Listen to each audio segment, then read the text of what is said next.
kemudian belajar tahfidz, menghafalnya, kemudian belajar tafsir, mentadaburi, cari tahu artinya apa, mencari tahu kandungannya apa, dan seterusnya.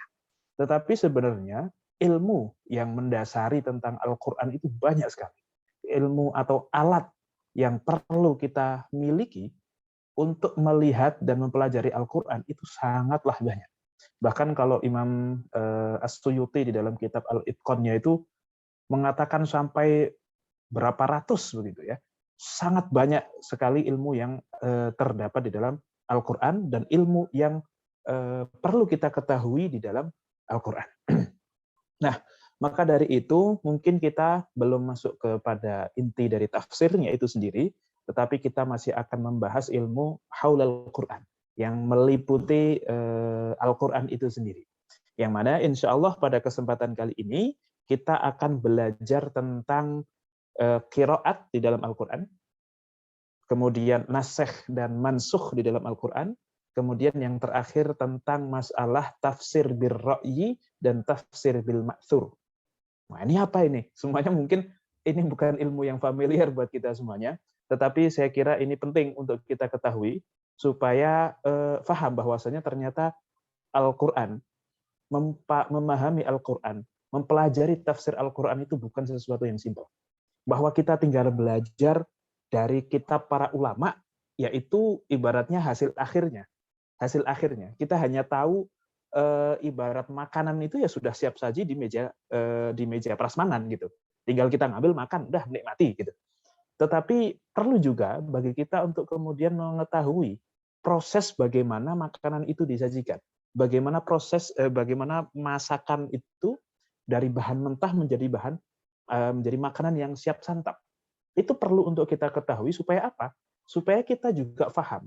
Bukan mungkin ya tujuan kita bukan untuk supaya kita bisa masak, kayaknya kejauhan. Bukan supaya kita bisa menafsiri, tidak. Bukan supaya kita jadi ulama, kayaknya terlalu jauh. Tapi minimal begini, ketika kita tahu proses daripada sebuah masakan, dari bahan mentah menjadi bahan yang siap santap dan rasanya enak, itu kita akan jauh lebih menghargai tentang sebuah masakan. Dan kita akan jauh lebih hati-hati di dalam menilai masakan. Dan ini penting karena kadang kita itu terlalu mudah menilai sesuatu yang mana itu adalah ilmunya para ulama. Itu adalah hasil daripada istimbat dan kesimpulan para ulama. Kita sangat mudah untuk mengatakan, itu kan kata Syafi'i, itu kan kata At-Tabari, itu kan kata Ibnu Katsir gitu. Padahal mereka tuh ulama yang sangat besar, keilmuan alat yang dimiliki itu sangatlah lengkap sehingga menghasilkan racikan masakan yang sangat luar biasa. Tetapi karena kita nggak tahu, kita cuma bisanya makan doang, akhirnya pas makan karena merasa nggak cocok, ini nggak enak nih, chefnya pasti kurang jago nih. Gitu, dengan mudah kita menjudge chefnya kurang jago. Padahal kita mungkin masak air aja masih kosong kan begitu ya. Masak air aja dicicipin, ini udah mateng belum, dan seterusnya gitu. Jadi, nah itulah, perlunya kita mempelajari ilmu alat, ilmu proses dari yang bahan mentah menjadi bahan jadi, supaya apa? Supaya kita bisa lebih menghargai, dan supaya kita juga paham minimal bahwasanya untuk menjadi sebuah ilmu tafsir yang bisa kita nikmati dengan lezat, dengan nikmat, dengan mudah ini, di baliknya itu ada perjuangan yang sangat luar biasa. Baik, kita langsung saja membahas tentang qiraat di dalam Al-Quran. Saya akan coba share screen.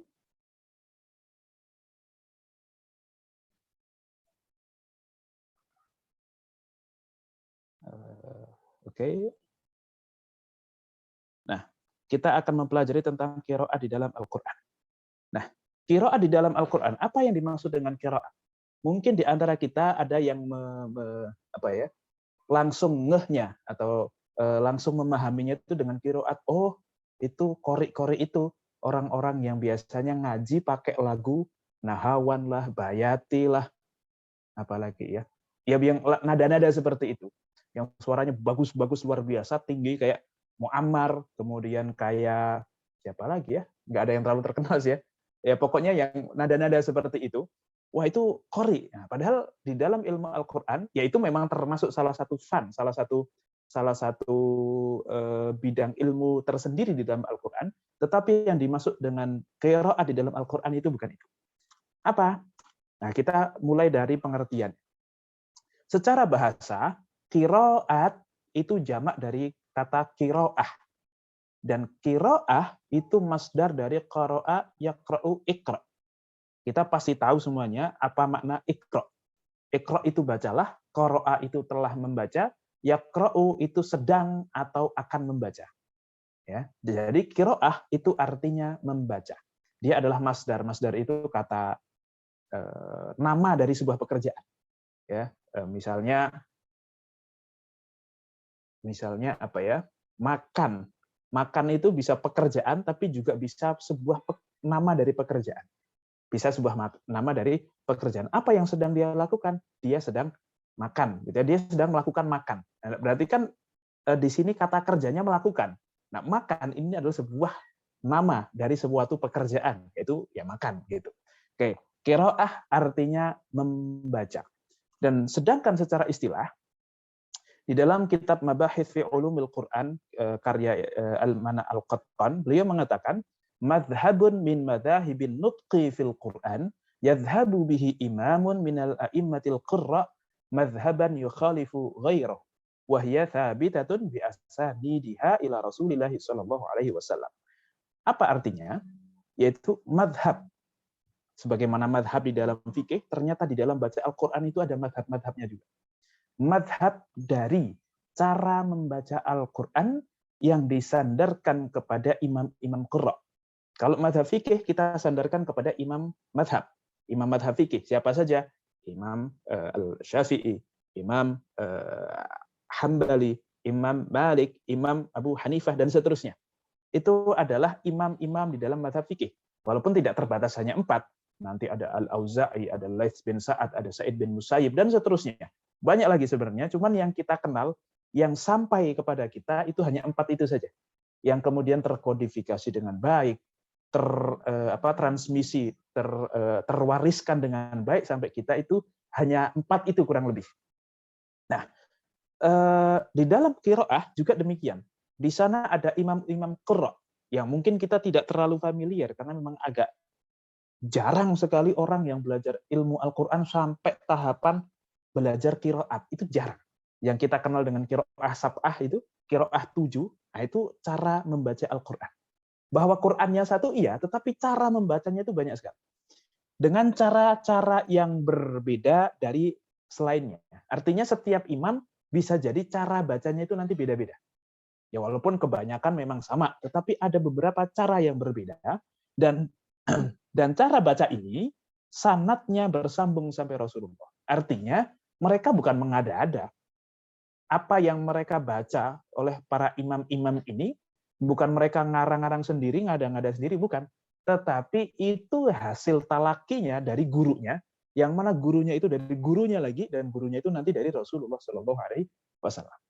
Sebagaimana madhab Syafi'i misalnya, madhab Imam Malik misalnya, itu bukan berarti itu apa yang dikeluarkan di dalam kitab-kitab mereka, itu hasil pemikiran mereka sendiri, bukan juga. Pasti dilandasi oleh ilmu yang ia dapatkan dari guru sebelumnya. Yang mana guru sebelumnya itu ngaji sama gurunya lagi. Yang mana gurunya itu yang ngaji sama Rasulullah SAW. Jadi mereka semuanya itu bersanad, ya, bersanad sampai Rasulullah SAW. Sama dengan cara membaca Al-Quran itu ternyata bermacam-macam. Meskipun kita di Indonesia tidak pernah menemukan kecuali satu madhab saja, atau satu qori saja, satu qiraah saja. Karena nanti itu ada 3 tahapan sebenarnya. Satu adalah qiraah, yang kedua adalah riwayah, yang ketiga adalah thariqah. Wah, ini 3 tahapan. Insya Allah nanti kita bahas. Baik, jadi cara membaca Al-Quran itu ada banyak, dan di situ ada banyak imam-imam qurra'nya. Di situ ada beberapa imam yang bisa dikatakan sebagai rujukan daripada cara membaca Al-Quran. Baik, untuk sejarahnya, di dalam kitab Mabahits fi Ulumil Quran karya Mana Al-Qattan disebutkan bahwasanya waqad dzakara adz-Dzahabi fi Tabaqatil Qurra, Imam Adz-Dzahabi mengatakan bahwasanya annal mushtahirina bi iqra'il Quran minas sahabah sab'ah. bahwasanya zaman dulu di era sahabat itu ada 7 sahabat yang terkenal sebagai guru ngaji. Yang benar-benar bahkan para sahabat yang lain pun itu kalau mau ngaji Al-Quran, mau tahsin, mau tahu cara baca yang benar, itu datang kepada 7 sahabat ini. Ya, meskipun sahabat ini juga ketemu Rasulullah, tapi kan tidak semuanya punya kesempatan untuk talaki Al-Quran dari awal sampai akhir. Tidak semuanya punya kesempatan itu. Yang akhirnya punya kesempatan itu dan terkenal mengajarkannya kembali, itu hanya ada 7 sahabat. Ya mungkin ada yang lain juga, tapi tidak terlalu terkenal. Mungkin maksudnya tidak terlalu terkenal bahwa dia itu sang pengajar gitu. Ya mungkin kayak Abu Bakar juga talaki bersama Rasulullah dari awal sampai akhir. Umar juga demikian. Tetapi urusan beliau itu tidak mengajarkan Al-Quran. Ya, beliau menjadi khalifah, sibuk kemana-mana, dan seterusnya gitu. Jadi urusan mengajarkan Al-Quran itu menjadi sudah ada yang lain, silahkan bagi-bagi tugas lah, kurang lebih seperti itu. Ada 7 orang, siapa saja itu? Utsman bin Affan, Ali bin Abi Thalib, Ubay bin Ka'ab, Zaid bin Thabit, Abu Darda, Ibnu Mas'ud, Abu Musa al-Asy'ari. Nah, jadi Utsman, Ali, Ubay, Zaid, Abu Darda, Ibnu Mas'ud, Abu Musa al-Asy'ari. Ini adalah 7 sahabat yang bisa dikatakan sebagai qurra'us sahabah. Mereka adalah para punggawa Al-Quran. Kalau mau tahu, saya itu cara bacanya udah benar atau belum sih, gitu ya. Katakanlah begitu ya, ini seorang sahabat begitu ngomong begitu, mereka datang kepada Utsman kah, ke Ali atau Ubay untuk kemudian baca Al-Quran di hadapan mereka, kemudian nanti Ubay, nanti Ali, nanti Utsman, ini yang kemudian, oh kamu salahnya di sini, ini harusnya bacanya begini, ini harusnya bacanya begini, dan seterusnya. Itu mereka adalah 7 sahabat yang bisa dikatakan sebagai qurra'nya. Kemudian waqad qara'a ala Ubay jama'atun minas sahabah, dan Ubay bin Ka'ab ini bisa dikatakan sebagai guru dari para sahabat, guru di dalam baca Al-Qur'an. Guru ngajinya para sahabat itu Ubay bin Ka'ab. Karena kebanyakan sahabat itu datangnya kepada Ubay. Minhum Abu Hurairah. Nah, seorang Abu Hurairah yang kita kenal sahabat periwayat hadis terbanyak, dia selalu bersama Nabi. Itu saja ngaji Qur'annya bukan sama Rasulullah, ternyata malah sama Ubay. Yang ngaji ibaratnya secara resmi, ibaratnya begini, kalau ngaji sama Rasulullah mungkin hanya ikut tabligh akbar saja. Tetapi kalau ngaji yang sampai dapat sanad, sampai dapat ijazah, yang kayak kuliahnya gitu, itu sama Ubay. Nah, Abu Hurairah ngajinya sama Ubay bin Ka'ab. Siapa lagi? Ibnu Abbas, yang disebut sebagai turjumanul Quran. Yang Rasulullah mendoakan, Allahumma faqihhu fiddin wa alimhu ta'wil. Ya Allah, ajarkanlah, pintarkanlah anak ini, Ibnu Abbas ini, di dalam faqihhu fiddin, di dalam urusan agama, wa alimhu ta'wil, dan ajarkanlah dia ta'wil, mentakwil atau mentafsir Al-Quran. Nah, ini Ibnu Abbas yang didoakan oleh Rasulullah seperti itu cara membaca Al-Qur'annya. Karena nanti baca Al-Qur'an itu kan ada membacanya secara lafal, ada memahaminya. Ini 2 hal yang berbeda. Nah, kalau qiraah itu dari sisi cara bacanya. Ibnu Abbas saja itu ngajinya sama Ubay. Wa Abdullah bin Sa'ib. Wa akhadha Ibnu Abbas an Zaid aidan. Ibnu Abbas juga cuma ngaji sama Ubay, tapi kepada Zaid bin Sabit juga, dan seterusnya. Wa akhadha an haula'i sahabah khalqun katsirun minat tabi'ina fi kulli misrin minal amsar. Dan setelah wa akhadha an haula'i sahabah, dan dari 7 sahabat ini itu banyak sekali, hampir semua tabi'in, ulama-ulamanya tabi'in itu kalau ngaji Quran ya kepada 7 orang ini. Kepada salah satu di antara 7 orang.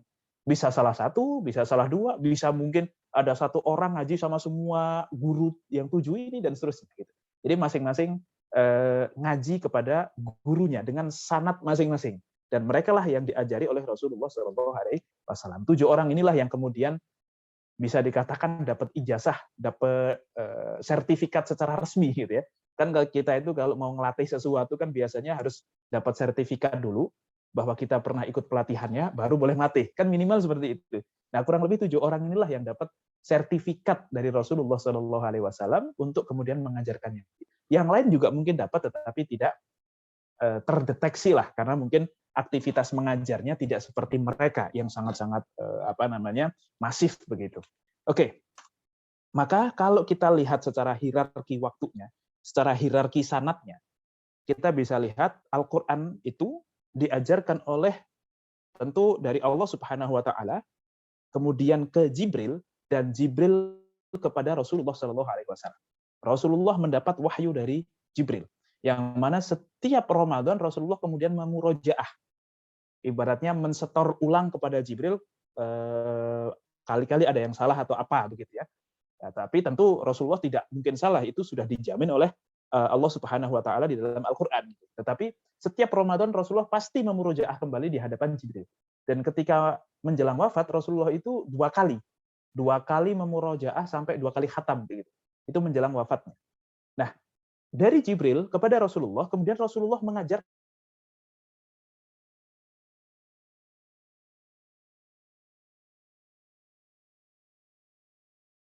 kepada para sahabat yang minimal 7 orang, Zaid bin Thabit, Abu Darda, dan Abu Musa al-Asy'ari. Nah, dari ketujuh orang inilah nanti para sahabat dan tabi'in ngaji kepada mereka. Ngaji kepada mereka.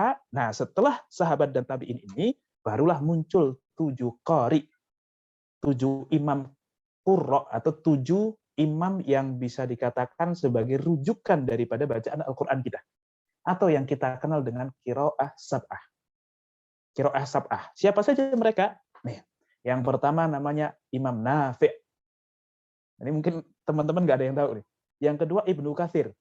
Ibnu Katsir ini bukan Ibnu Katsir yang punya tafsir itu ya. Lain, tafsir Ibnu Katsir itu sudah umur wafatnya tahun 600-an sekian, bahkan 700 sekian, 800 mohon maaf. Ibnu Katsir yang punya tafsir itu wafatnya tahun 800 Hijriah. Sedangkan Ibnu Katsir ini wafatnya tahun 120 Hijriah. Nah, jadi Nafi' ini termasuk tabi'in karena dia bertemu dengan sahabat. Meskipun secara sanad dia tidak ngambil dari 7 sahabat ini, tetapi 7 sahabat kemudian turun lagi ke gurunya, baru turun ke Nafi'. Jadi jarak antara Nafi' dengan Rasulullah itu 2 orang, ya. Gurunya Nafi', kemudian atasnya lagi adalah 7 sahabat ini, baru Rasulullah Shallallahu Alaihi Wasallam. Kemudian Abu Amr. Abu Amr ini juga seorang tabi'in. Kalau Ibnu Katsir tabi'ut tabi'in. Abu Amr ini seorang tabi'in, Ibnu Amir, kemudian Asim, kemudian Hamzah, kemudian Al-Kisai. Ya. Asim, kenapa kok saya kasih tanda kuning? Karena Asim inilah kita riwayat atau qiraah yang kita baca adalah qiraahnya Asim, Imam Asim. Jadi kita jalur baca Qur'annya itu melalui jalur periwayatan Asim. Asim ke gurunya dari 7 sahabat tadi, kemudian ke Rasulullah Shallallahu Alaihi Wasallam. Dan masing-masing dari 7 orang imam ini, mereka memiliki perawi. Artinya punya 2 murid lah, minimal 2 murid yang masyhur, yang kemudian ulama setelahnya itu ngambil daripada, kalau mau belajar Nafi', ya belajar qiraah Nafi' ya sama Qalun atau sama Warosh. 2 orang ini. Ibnu Katsir juga demikian, ada Al-Bazi, ada Kumbul. Ini nama-nama orang semua ini. Abu Amr punya 2 perawi namanya Ad-Duri dan As-Sasi. Ibnu Amir punya perawi namanya Hisham dan Zakwan. Kemudian Asim punya perawi namanya Hafiz dan Syu'bah. Kemudian Hamzah punya perawi namanya Khalad Al-Kisai, ada Abu Harith dan Ad-Duri. Nah, kalau kita mau menyebut qiraah, artinya qiraah ini disandarkan kepada 7 imam ini. Mau qiraah siapa? Qiraah Nafi' kah? Qiraah Ibnu Katsir kah? Qiraah Asim kah? Itu qiraah. Jadi hierarki paling awal itu namanya qiraah. Setelah qiraah ada riwayat. Kalaupun kita ngambil qiraah Asim, riwayat siapa? Apakah riwayat Hafiz ataupun Syu'bah? Karena nanti bisa jadi ada perbedaan antara riwayat Hafiz dan riwayat Syu'bah ini. Perbedaan di dalam cara baca. Nah, kemudian bawahnya lagi ada yang namanya thariqah. Jadi ada qiraah, ada riwayah, yang terakhir thariqah. Cara baca kita itu thariqah syatibiyah. Jadi dari Imam Asy-Syatibi. Nah, Allahu a'lam Imam Syatibi itu apakah Imam Syatibi mazhab Maliki itu, atau sepertinya bukan sih. Thariqah syatibiyah, karena nanti juga ada thariqah lain. Jadi kalau thariqah syatibiyah itu contohnya begini. Salah satu perbedaan qiraah syatibiyah dari Hafiz dari Asim itu di dalam masalah waqaf dan bada. Jadi kalau kita baca Al-Qur'an, baca Al-Fatihah, ihdinas shiratal mustaqim, Shiratal ladzina an'amta 'alaihim ghairil maghdubi 'alaihim waladdallin. Itu tidak boleh dipotong. Shiratal ladzina an'amta 'alaihim ghairil maghdubi 'alaihim waladdallin. Amin. Itu tidak boleh dipotong gitu. Karena itu satu ayat, dan kalau pakai riwayat atau thariqah, kita kan qiraahnya Asim, riwayatnya Hafs, thariqahnya thariqah Syatibiyah, itu tidak boleh dipotong. Jadi harus komplit. Kecuali nanti ada satu thariqah lain dari yang juga riwayat Hafs dari Asim, itu namanya Allah alam. Lupa saya thariqahnya apa, itu baru boleh untuk dipotong. Nah, jadi kalau dalam qiraah yang biasanya kita baca, dari thariqah yang biasa kita baca, itu sebenarnya tidak boleh dipisah. Tetapi kadang kita misah, kan gitu ya. Ya karena ketidaktahuan yang pertama, yang kedua juga, bahkan kita juga nggak tahu. Oh, ternyata selama ini saya baca Al-Quran itu pakai qiraahnya Asim, riwayatnya Hafs, thariqahnya Syatibiyah. Itu kadang kita nggak tahu. Saya yakin di antara kita di sini, dari antara teman-teman itu, yang tahu paling mungkin satu ataupun dua. Itu pun juga entah iya, entah enggak. Gitu. Bisa jadi nggak ada yang sampai sedetail itu. Nah, 7 ulama inilah, 7 imam inilah yang disebut sebagai Imamul Qurra Qiraah Sab'ah. Walaupun sebenarnya tidak terbatas hanya kepada 7 ini. Tetapi yang ibaratnya masih terjaga sampai kita, itu ya 7 orang inilah. Riwayat dari mereka. Oke, kemudian syarat daripada qiraah. Karena kan qiraah itu nanti banyak. Tidak hanya 7, tetapi juga bisa jadi ada qiraah-qiraah yang lain yang diriwayatkan dari ulama-ulama zaman dulu. Maka yang bisa diterima sebagai qiraah, yang masih kita sebut sebagai Al-Quran, itu harus memenuhi beberapa syarat. Yang pertama, dia harus sesuai dengan kaidah bahasa Arab. Harus sesuai dengan kaidah bahasa Arab. Kalau ada ketidaksesuaian dengan bahasa Arab, maka qiraah itu pasti akan tertolak. Oh, ini bukan Al-Quran. Kita katakan seperti itu. Yang kedua, syarat yang kedua, harus sesuai dengan mushaf imam. Mushaf imam itu apa? Mushaf imam itu adalah mushaf yang ditulis zaman Utsman bin Affan. Jadi kan sejarahnya kan begini. Ketika Rasulullah SAW itu ada, Rasulullah memerintahkan para sahabat untuk kemudian menulis Al-Quran. Menulis Al-Quran, ya baik itu ada yang di pelepah kurma, ada yang di batu, dan seterusnya, dan seterusnya. Kemudian, tetapi itu masih mufarraqah. Masih ada yang di rumahnya siapa, ada yang di tangannya siapa, dan seterusnya. Masih belum terkumpul. Sampai akhirnya di masa Abu Bakar As-Siddiq, Umar bin Khattab punya inisiatif. Beliau merasa penting bagi kita untuk kemudian mengumpulkan Al-Quran. Kenapa? Karena semasa pemerintahan Abu Bakar As-Siddiq, ketika Rasulullah sudah wafat tentunya, itu banyak terjadi peperangan dan banyak sekali penghafal Al-Quran. Tentu penghafal di sini maksudnya yang 30 juz, banyak sekali yang wafat. Yang mana akhirnya Umar bin Khattab ini khawatir. Wah, kalau kondisinya seperti ini, kalau kondisinya seperti di masa sahabat Nabi, ketika Nabi masih ada, itu Al-Quran tidak dikumpulkan, nggak masalah. Tidak dijadikan satu, nggak masalah. Kenapa? Oh, yang hafal banyak. Kalaupun ada kesalahan, pasti akan banyak yang negor. Pasti akan banyak yang negor, karena yang hafal banyak. Tetapi, ketika yang hafal ini pada meninggal, sedangkan para penghafal berikutnya itu tidak terlalu masif, ya, jadi lebih banyak yang meninggal dibandingkan munculnya para penghafal baru. Wah, ini kacau nanti. Lama-lama orang Islam akan susah untuk baca Al-Quran dengan cara yang benar. Maka Umar bin Khattab berinisiatif, Quran harus dibukukan, harus dikumpulkan jadi satu. Nah, ini usulan Umar bin Khattab kepada Abu Bakar. Tapi Abu Bakar sangat-sangat menolak dengan keras awalnya. Ya, jadi, wahai Umar, bagaimana saya melakukan sesuatu yang tidak pernah dilakukan oleh Rasulullah? Bisa dikatakan takut bid'ah. Wah, ini bid'ah, ini nggak benar kayak gini. Rasulullah aja tidak pernah mengumpulkan. Bahwa sudah ditulis di masa Rasulullah, iya, tetapi tidak dikumpulkan oleh Rasulullah. Tetapi Umar bin Khattab terus, iya sih Abu Bakar, tapi wallahi inna hada khair. Sesungguhnya ini adalah satu kebaikan. Ini penting sekali. Dan ini harus dilakukan. Kalau tidak saya khawatir begini dan seterusnya.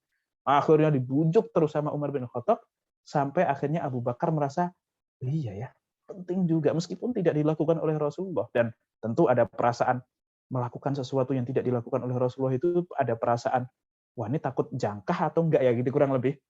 Tapi akhirnya, wah ini penting. Oke lah, saya setuju dengan usulan Umar bin Khattab, kemudian dikumpulkanlah mushaf itu menjadi satu. Semua yang ada dikumpulkanlah menjadi satu. Sehingga ada di tangannya Abu Bakar As-Siddiq. Nah, sepeninggal Abu Bakar As-Siddiq, kemudian mushaf itu diwariskan kepada Aisyah radhiyallahu taala anha. Nah, ketika Umar bin Khattab ya terjadi peperangan dan seterusnya dan ya sudah tidak terjadi apa-apa di dalam masalah pembukuan Al-Qur'an ini.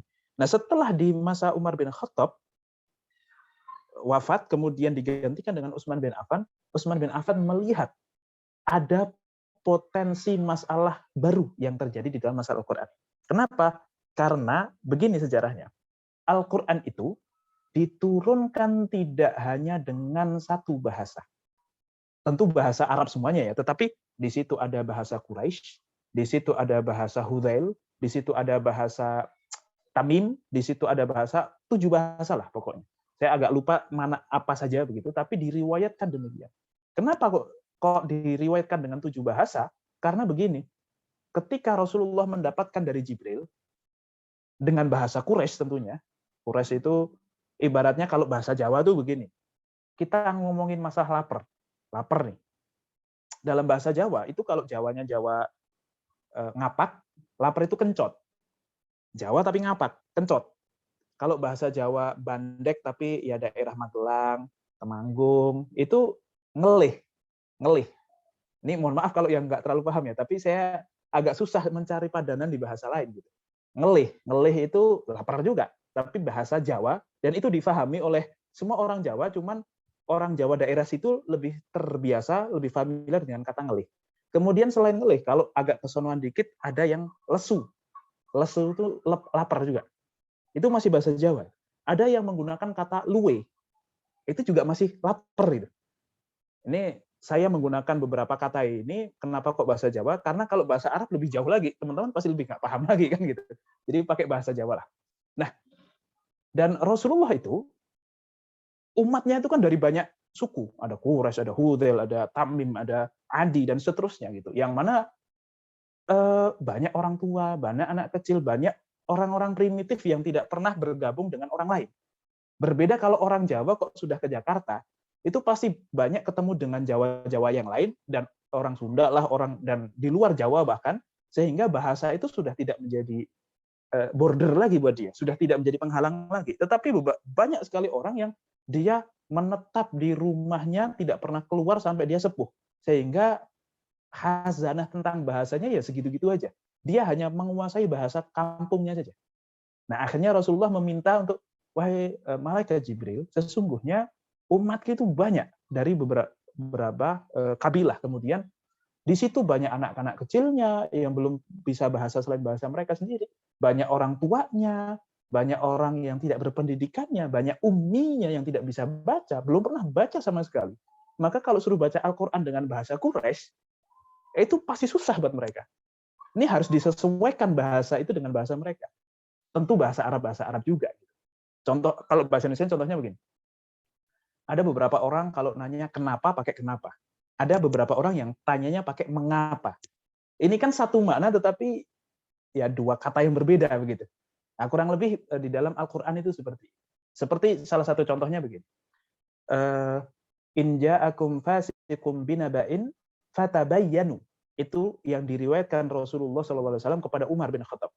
Umar bin Khattab diajarinya dengan fatabayyanu.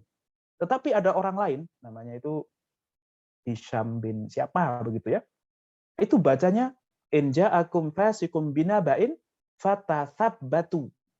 Bukan fatabayyanu, tapi fatathabbatu. Yang artinya tabayun itu ya, kalau ada orang datang, apalagi kok terindikasi fasik dengan sebuah kabar, jangan langsung percaya, tapi tabayun dulu. Itu kata yang kita kenal di dalam Al-Quran seperti itu. Tetapi ada riwayat lain, ada bahasa lain yang diajarkan juga oleh Rasulullah kepada apa namanya sahabat lain itu fatathabbatu. Wah, pas Umar dengar, wih, ini orang baca Quran dari mana? Kok bisa fatathabbatu? Padahal yang saya pelajari dari Rasulullah fatabayanu. Akhirnya Umar marah, hampir dipenggal itu orang. Umar kan modelnya begitu kan. Akhirnya diseret, ayo kalau kayak gitu ke Rasulullah, kita buktikan siapa yang benar gitu. Nah, kemudian ngadulah ke Rasulullah, marah-marah ya Umar bin Khattab, ini orang baca Quran nggak jelas, nggak benar gini. Apakah benar, wahai Hisham? Coba baca, kamu bacanya apa? Dibacalah bacaan Hisham itu dan ya benar, itu sebagaimana saya ajarkan kepada kamu. Kemudian, loh Rasulullah, bagaimana dengan saya? Kok beda dengan yang saya terima begitu? Akhirnya ya udah baca coba Umar. Fatabayanu. Ya itu juga yang saya ajarkan itu juga benar gitu. Loh kok gimana sih? Nah, akhirnya Rasulullah mengatakan bahwasanya Al-Qur'an diturunkan dengan 7 bahasa. 7 bahasa itu ya sama-sama bahasa Arab tetapi dengan beberapa diksi kata yang mungkin berbeda tetapi secara makna sama. Hanya saja mereka tidak terlalu terbiasa menggunakan. Nah, itu namanya sab'ati ahruf, 7 bahasa. Yang nanti 7 bahasa dengan qiraah sab'ah ini apakah sama atau tidak, ini perdebatannya agak lumayan panjang. Nah, oke, sampai kan tadi ya, intinya Al-Qur'an diturunkan dengan 7 bahasa. Tetapi ketika zaman Utsman bin Affan tentu sudah mulai globalisasi lah. Ibaratnya suku ini udah ketemu suku ini, udah mulai mencampur baur mereka sehingga bahasa kesukuan itu sudah tidak terlalu menjadi border lagi. Ibaratnya kalau suruh berbicara dengan bahasa Quraisy semua orang bisa udah. Kurang lebih sudah seperti itu dan akan berpotensi nanti banyak orang yang tidak tahu sebagaimana Umar dan Hisham tadi agak berantem karena sama-sama nggak tahu. Itu tinggi. Semakin tinggi orang yang baca Al-Qur'an tapi sama-sama hanya tahu satu bahasa saja. Apalagi orang Islam sudah tersebar kemana-mana. Jadi bahasa Arabnya juga sudah kemana-mana. Yang sahabat A, dia pergi ke Mesir. Dan dia mengajarkan bahasa yang ia ketahui. Ada sahabat B pergi ke Irak. Dia mengajarkan bahasa yang ia ketahui. Ke Yaman berbeda lagi nanti bahasanya. Takutnya nanti yang Yaman baca Qur'annya berbeda dengan yang ada di Mesir, yang di Mesir juga beda dengan Irak, Irak berbeda dengan yang ada di Syam misalnya, dan seterusnya. Gitu. Takut terjadi perbedaan itu, dan mungkin sudah mulai terlihat bahwasanya kok kamu beda, kok kamu beda, kok kamu beda. Akhirnya Utsman bin Affan membuat satu kebijakan yang ini sangat-sangat luar biasa dan diamini oleh semua sahabat. Bahkan sahabat-sahabat senior pun akhirnya mengikuti kata Utsman bin Affan ini, yaitu kita hancurkan semua mushaf kecuali mushaf 1 yang disebut sebagai mushaf imam dan bahasanya pakai bahasa Quraisy. Sehingga bahasa-bahasa yang lain itu sudah dihapuskan semuanya. Makanya kita sekarang tidak mengetahui, tidak menemukan bahasa selain Quraisy, kalau secara bahasanya ya. Walaupun nanti cara bacanya mungkin beda-beda. Tapi secara bahasanya itu hanya bahasa Quraisy saja. Dihancurkan semua mushaf, termasuk mushafnya Ibnu Mas'ud. Ibnu Mas'ud itu seorang ulama Quran juga. Dihancurkan mushafnya, dan itu nangis juga Ibnu Mas'ud ketika itu sudah ada di Irak. Pas didatengin petugas dari Utsman bin Affan dan mau diminta itu mushaf supaya dihancurkan, dibakar semuanya, dan supaya dalam rangka untuk menseragamkan gitu ya, itu Ibnu Mas'ud sempat berontak juga. Ini apa-apaan Utsman? Siapa dia dan seterusnya, kok dengan sepihak mau mengambil mushaf yang sudah saya tulis sendiri, kemudian sudah saya kasih taklik, sudah saya kasih penjelasan yang saya tidak ketahui. Pokoknya mushaf kesayangan dia sudah tulis banyak hal di situ, kok tiba-tiba mau diambil, mau dibakar. Itu sempat menolak, tetapi ya karena tahu bahwa oh iya ini kepentingannya itu kepentingan umat. Saya sangat egois kalau akhirnya mempertahankan ini hanya untuk kepentingan pribadi. Mungkin ada sentimental value-nya di situ. Tetapi kalau sampai ini kok tetap saya pertahankan, kemudian nanti diwarisi oleh orang lain, wah bisa jadi kacau lagi nanti. Jadi akhirnya dia serahkan dengan, ya mungkin nangis juga gitu ya, diserahkanlah mushafnya dia itu kepada petugas dan kemudian dibakar semuanya. Dan Utsman bin Affan menugaskan beberapa sahabat, yang sahabat Qurra tadi, 3 orang kalau tidak salah petugasnya itu, salah satunya adalah Zaid bin Thabit, Ubay bin Ka'ab, 2 orang itu salah satu penulis daripada Al-Qur'an, diperintahkan oleh Utsman bin Affan untuk menseragamkan, untuk bikin satu standar mushaf yang disebut sebagai mushaf imam. Nah, itu Zaid bin Thabit bilang begini, daripada suruh melakukan tugas itu, lebih baik saya mindahin Gunung Uhud deh sekalian. Pakai sekop deh dikit-dikit gitu ibaratnya. Karena itu tugas sangatlah berat.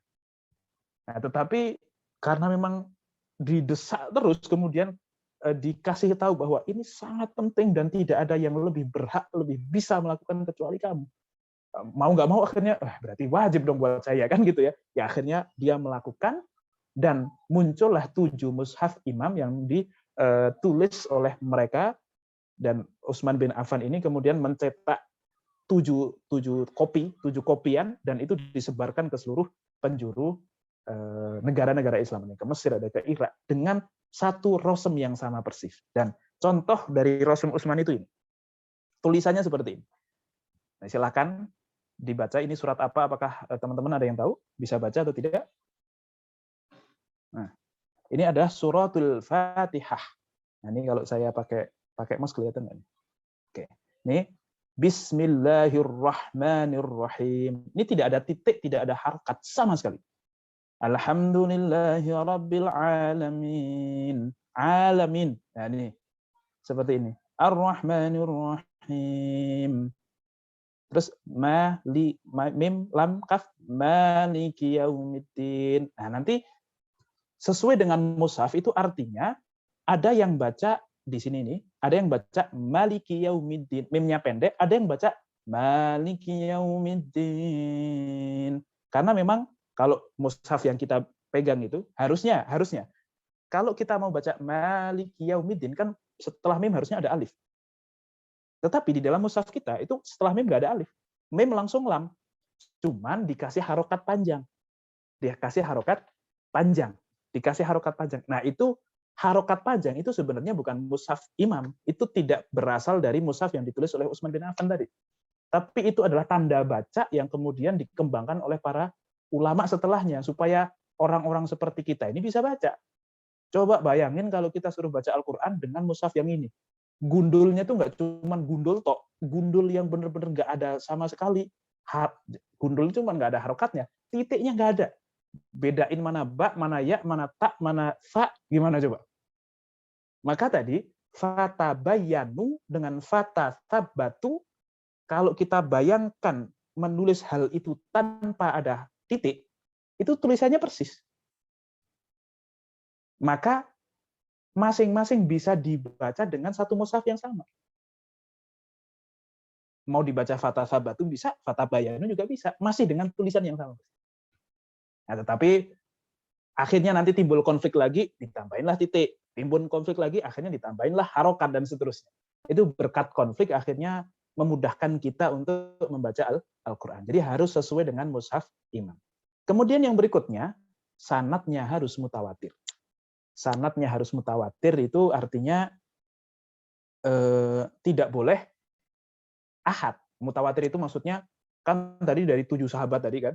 Nah, dari satu sahabat ini, itu harus yang meriwayatkan nggak cuma 1, 2, 3, atau 4. Nggak boleh cuma 4 orang. Minimal 10 atau lebih dari 10 lah minimal.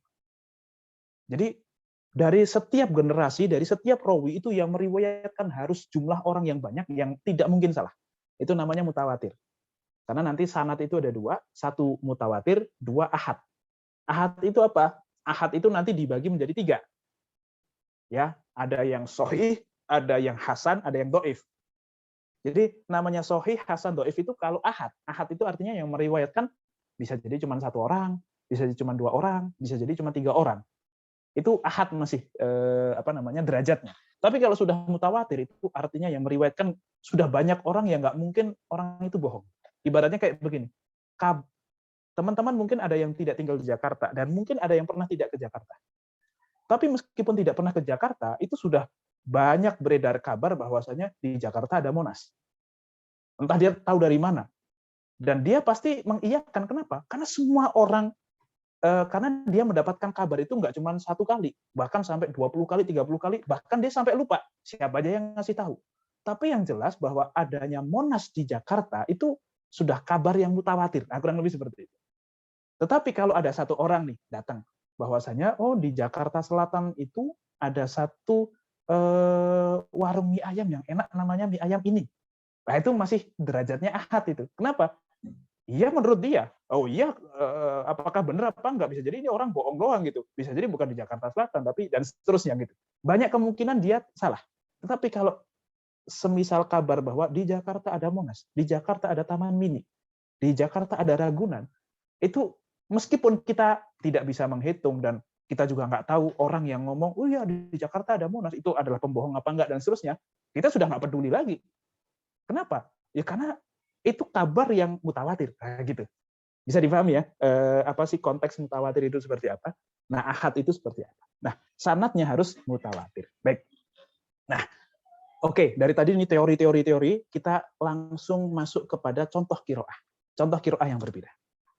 Misalnya nih, surah Al-Fatihah ayat 4. Maliki yaumiddin. Itu yang kita baca. Itu riwayat Hafs dari Asim. Itu bacaan kita. Dan sedangkan mushaf imamnya, ya, di dalam mushaf imam tulisannya cuma seperti ini. Mem, lam, kaf.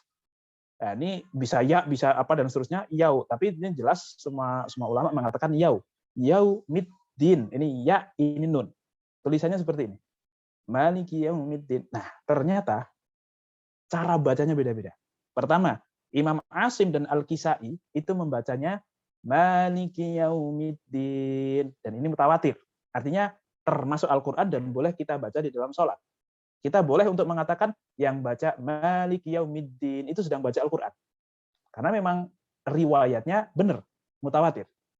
Tapi Imam Nafi', Ibnu Katsir, Abu Amr, Ibnu Amir, dan Hamzah itu bacanya Maliki yaumiddin. Nah, ini kan secara mushaf terakomodir oleh mushaf imam semuanya. Ya kan? Nah, ini kan mim lam, kalau kita telanjangi ini tanpa harokat kan jadi mim lam kaf. Dan kalau kita ditambahin beginian supaya bacanya bisa panjang. Karena memang yang diriwayatkan dari mereka itu ya panjang. Maliki yaumiddin gitu. Nah, sedangkan ini ada Maliki yaumiddin. Jadi kalau ada orang kok bacanya Maliki yaumiddin, itu bukan salah. Bisa jadi dia pakai qiraah yang lain. Pakai qiraah yang lain. Tapi ya tergantung juga sih, kalau dia kok bukan hafid, kok bukan ini, ya kayaknya memang salah baca aja dia gitu. Jadi ada yang memang baca karena riwayatnya begitu, ada yang memang sebenarnya salah baca aja gitu. Nah, ini. Kemudian ada lagi riwayat-riwayat yang lain sebenarnya, tapi semuanya syadz. Syadz itu artinya tidak memenuhi salah satu di antara 3 syarat tadi. Jadi kalau mau disebut qiraah yang mu'tabaroh, yang memang boleh untuk kita ambil, untuk kita baca, itu harus memenuhi 3 syarat tadi. Tapi kalau ada salah satu syarat saja kok tidak terpenuhi, maka masuk ke dalam kategori qiraah syadzah. Contohnya, ada riwayat dari Aisyah dan Sa'ad bin Abi Waqqas, beliau membacanya Maliku yaumiddin. Tapi ini syadzah. Tidak boleh kita mengatakan orang yang baca Maliku yaumiddin itu sedang baca Al-Quran. Itu salah.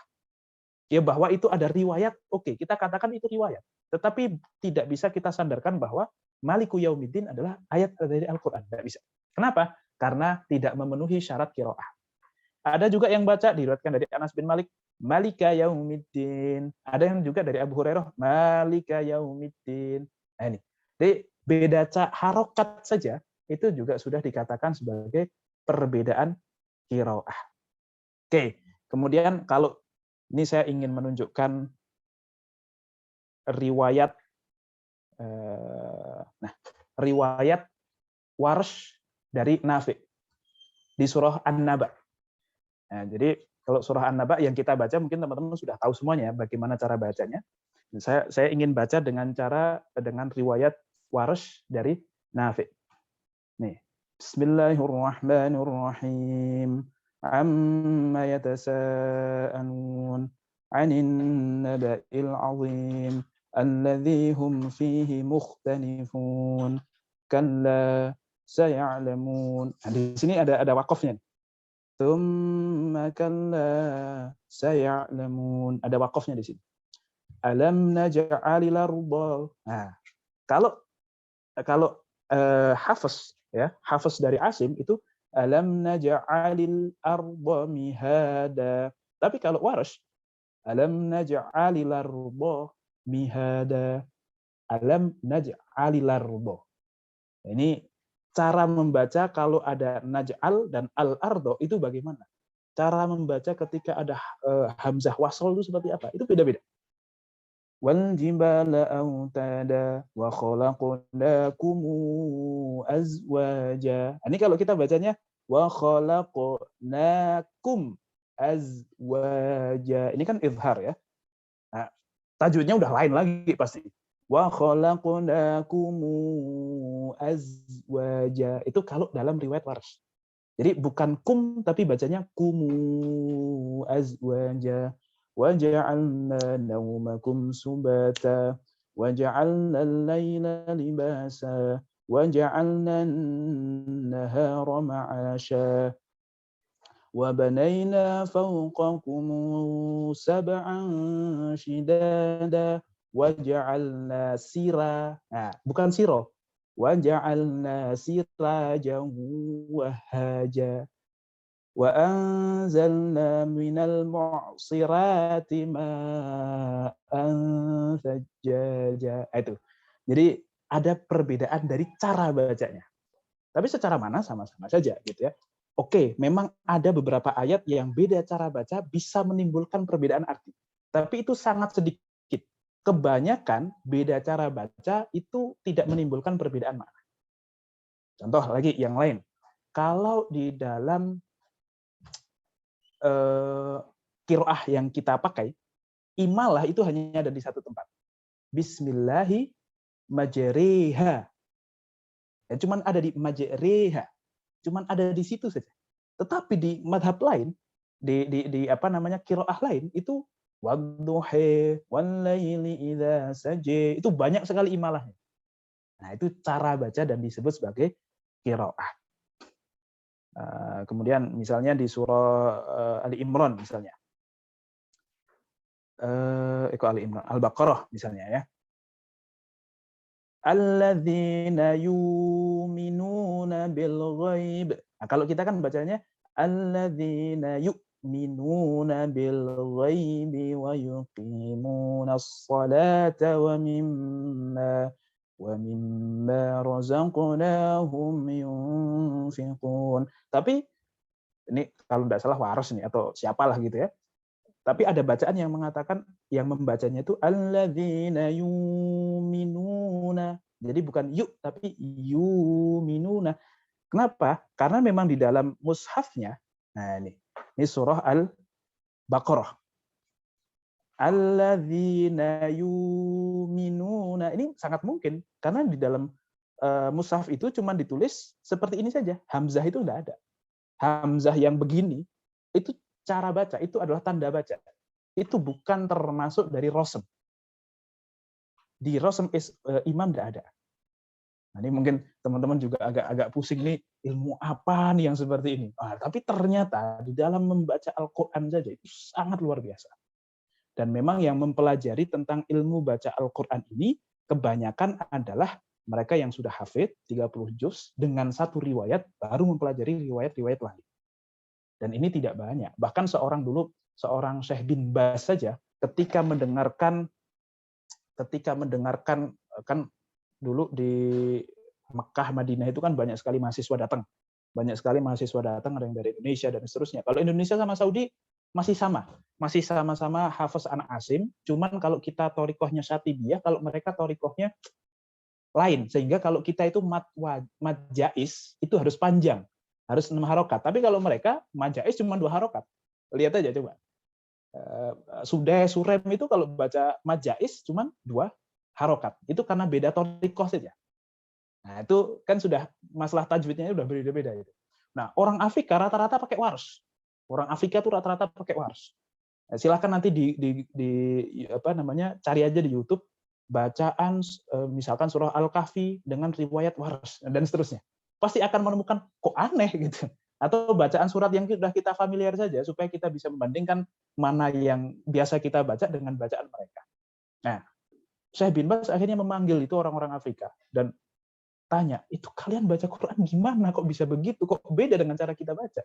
Akhirnya mereka berkata, ya kami diajarinya seperti itu dulu di sana oleh guru-guru kami. Oh ya seperti itu. Gitu. Akhirnya dicari tahu, oh ternyata memang beda qiraah. Mereka dari Nafi, sedangkan di Saudi itu adalah Asim. Nah, akhirnya didirikanlah satu jamiah namanya Jamiatul Islam Madinah. Itu awalnya adalah mempelajari tentang qiraat. Ya sudah, datangkan para hufat, pada qurra, orang-orang yang ngerti tentang apa namanya, cara baca Al-Qur'an dengan metode yang berbeda-beda ini, dengan qiraah yang berbeda-beda ini, untuk diajarkan kepada mahasiswa-mahasiswa yang datang. Supaya apa? Supaya tidak menimbulkan fitnah tadi. Karena semakin ke sini semakin banyak orang yang nggak tahu. Dan akhirnya menimbulkan fitnah. Kok Qur'anmu beda? Kok bukan beda, tapi ini cara bacanya yang beda. Bahkan nanti mushafnya pun yang kita pegang itu adalah sudah mushaf dengan riwayat Hafiz an Asim.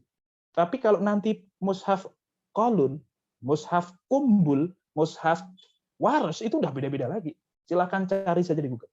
Dan dulu sempat itu di Indonesia ada yang protes ke MUI, entah ke Menak atau kayaknya ke MUI, bahwasanya mereka bilang, wah kita sudah kecolongan, ini ada Quran palsu, ada Quran yang sudah dirubah-rubah gitu.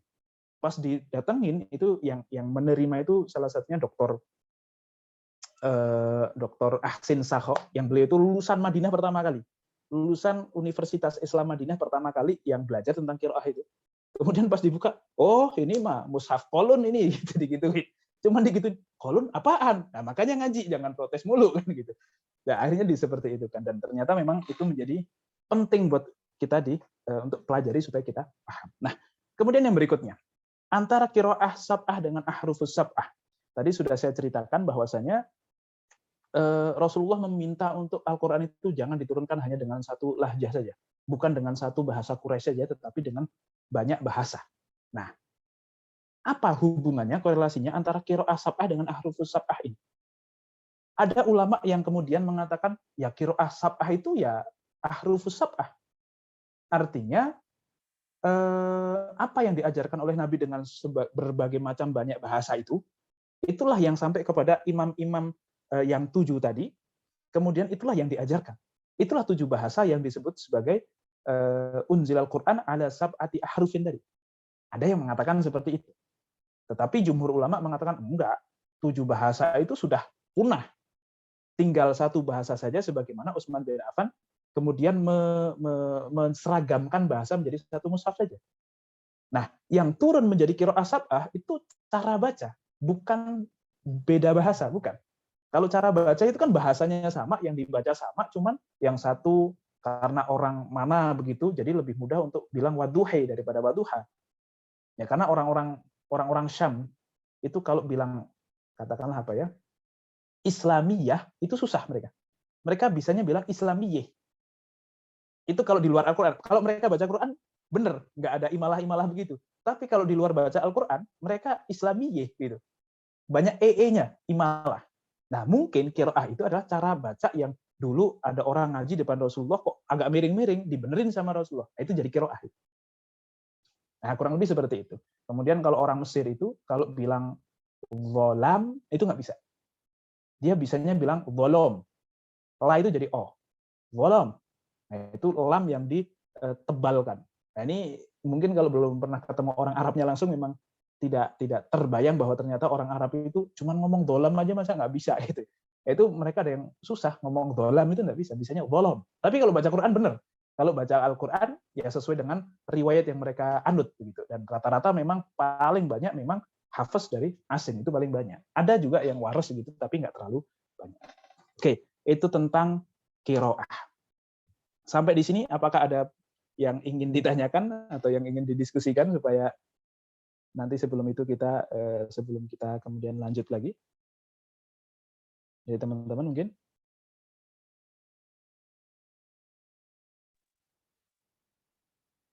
Ini ada chat. Pernah belajar di tahsin, yaitu ada alifatus sab'ah. Nah, apakah ada hubungannya dengan qiraah sab'ah? Maaf, sedang tidak bisa open mic. Oke. Alifatus sab'ah. Apa itu alifatus sab'ah? Saya malah baru dengar itu.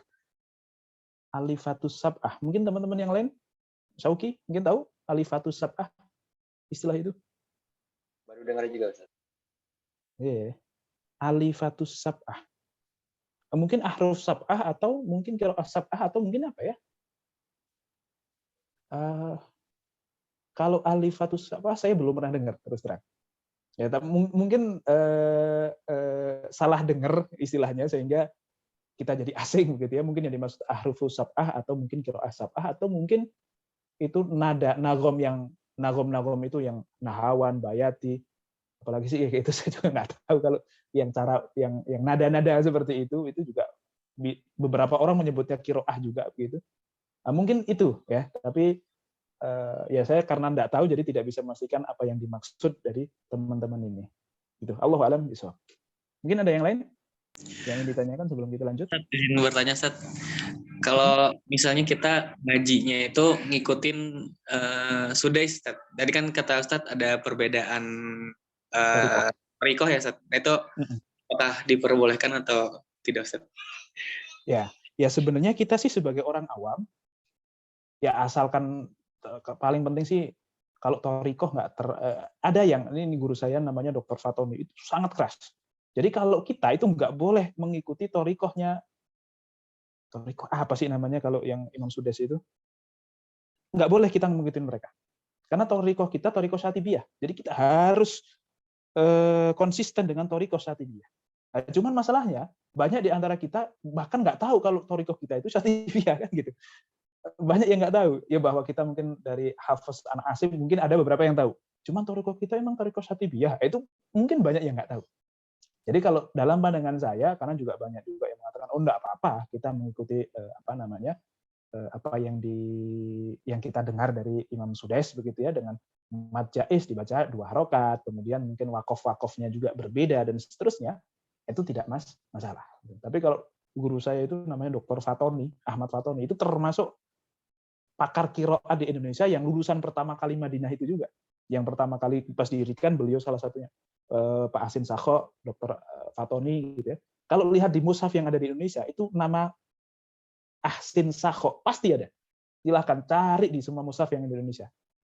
Lajnah Pentasih itu salah satu anggotanya adalah Pak Ahsin Sakho. Itu pasti di semua mushaf Indonesia itu hampir selalu ada dia. Nah, beliau agak keras memang yang Ustadz Fatoni ini, tapi kalau dari guru-guru yang lain sih mengatakan tidak masalah pakai baca yang mana saja tidak masalah. Oke, Allahu a'lam bishawab. Baik, Ustaz. Syukran, Ustaz. Ya. Ada yang lain mungkin? Ustaz mau nanya. Oke. Di zaman Utsman bin Affan kan sampai dianjurin gitu ya, supaya untuk menyeragamkan bahasa Quran. Terus zaman sekarang kenapa dipertahankan gitu ada beragam jenis cara membaca? Qiraat. Apa mungkin karena pengen mengakomodir orang-orang yang tadi nggak bisa, tadi kata Ustaz susah, tapi ternyata pas ngaji itu bisa kan ternyata, walaupun sehari-hari susah. Atau karena emang nggak ada yang ngelit, maksudnya kesepakatan ulamanya tuh ya udah nggak apa-apa biarin aja kayak gini. Iya juga ya.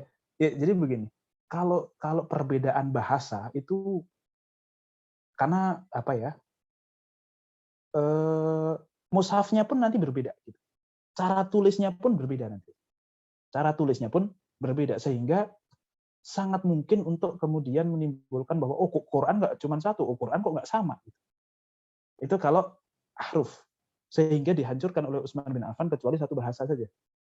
Udah pakai satu bahasa saja.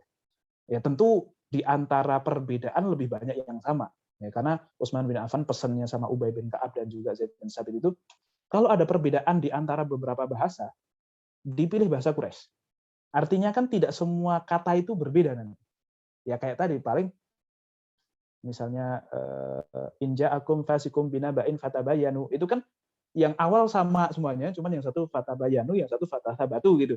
Itu kan cuman beda di ujungnya saja, mungkin di satu kata dan seterusnya. Lebih banyak yang sama gitu. Tetapi sangat memungkinkan nanti bagi orang-orang awam yang tidak memahami dan seterusnya akan mengatakan bahwasanya ini Quran yang berbeda dengan Quran yang dimiliki mereka gitu. Wah ini kok ada 2 Quran dan seterusnya. Tetapi kalau masalah qiraah ini, qiraah itu hanya cara baca, tajwidnya saja yang berbeda. Ibaratnya alladzina yu'minuna dengan alladzina yu'minuna. Oh jadi kalau ada hamzah kok setelah ya begitu itu bacanya seolah-olah nggak ada kayak gitu. Atau mungkin tadi waja'al alam naj'alil arda. Nah itu kan alam naj'al, kalau dipisah-pisah mereka akan bacanya sama alam alam, naj'al naj'al, al ardo. Mereka akan bacanya sama. Cuman kalau digabung jadi alam naj'alil ardo. Nah gitu. Itu cuman cara membaca. Sehingga mungkin saya juga tidak menemukan alasan yang pasti, belum pernah membaca juga. Kenapa kok yang ini dipertahankan? Karena memang itu menjadi satu khazanah di dalam keilmuan, di dalam pembacaan Al-Qur'an gitu ya, dan para ulama dari zaman dulu sudah sepakat bahwasanya 7 qurra, 7 imam inilah yang menjadi rujukan. Ya sebenarnya tidak harus mereka, tapi kebetulan aja mereka gitu yang kemudian semacam mengkodifikasikan bahwa saya dari riwayat ini, saya guru saya ini dan cara baca saya seperti ini. Jadi kalau mau yang bacanya seperti saya, ya ke saya gitu ibaratnya. Kurang lebih seperti itu, mereka lah yang mendeklarasikan sebagaimana 4 madhab itu, ya sebenarnya ilmunya nggak cuma dari mereka, istinbatnya juga bukan dari mereka 100%, tapi juga sudah dari guru-guru sebelumnya, kan begitu. Nah, dan insya Allah untuk masalah qiraah ini tidak akan menimbulkan perbedaan di dalam masalah, wah ini Quran, bukan ini kok beda Qurannya, dan seterusnya. Ya kalaupun ada yang ini ya karena ketidakfahaman mereka terhadap bahasa Arab. Kalau orang Arab yang ngerti bahasa Arab, insya Allah, oh ini sama-sama Quran, cuma cara bacanya aja yang agak berbeda. Ini tajwidnya aja yang berbeda. Ya walaupun ternyata Syekh bin Baz pun juga sempat bingung juga gitu ya. Tetapi Allahu a'lam, kalau dalam pandangan saya memang karena ini masih Quran yang sama, kalau dikembalikan kepada mushaf imam ini masih akan menjadi satu mushaf yang sama, cuman beda cara baca saja.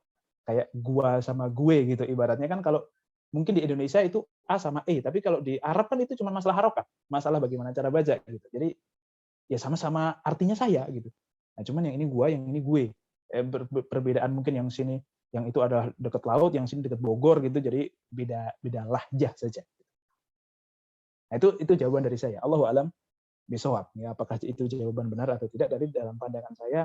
Ya karena memang ini masih sudah ada ilmunya, sudah ada pakemnya, dan sudah terkodifikasi dengan baik begitu, sudah menjadi satu disiplin ilmu yang paten gitu, sehingga insya Allah potensi untuk menimbulkan kesalahpahaman itu akan sangat sedikit.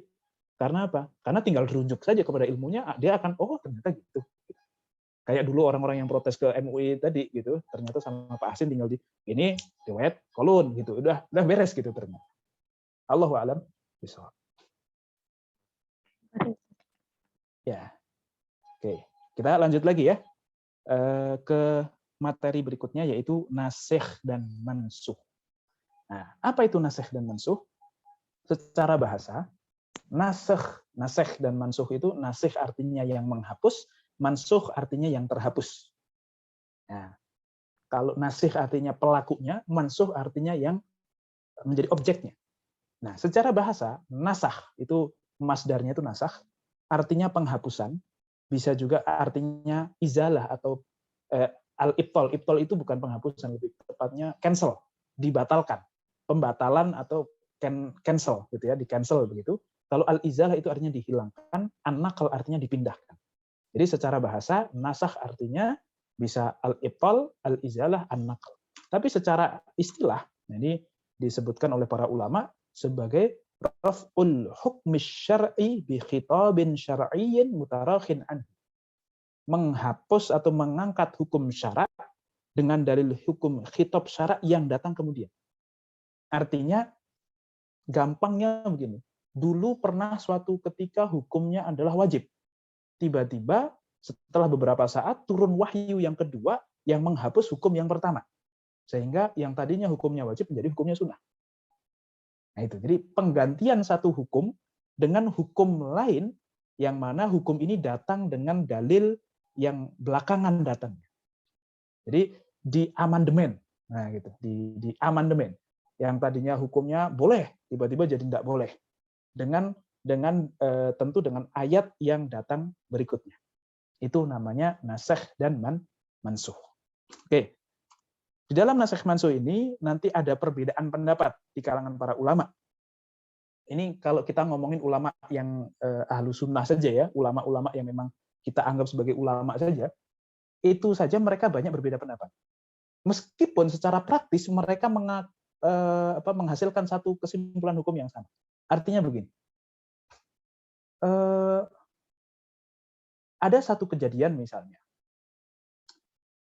bahwa seorang perempuan jika ditinggal mati suaminya, maka mata'an ilal hauli ghaira ikhraj.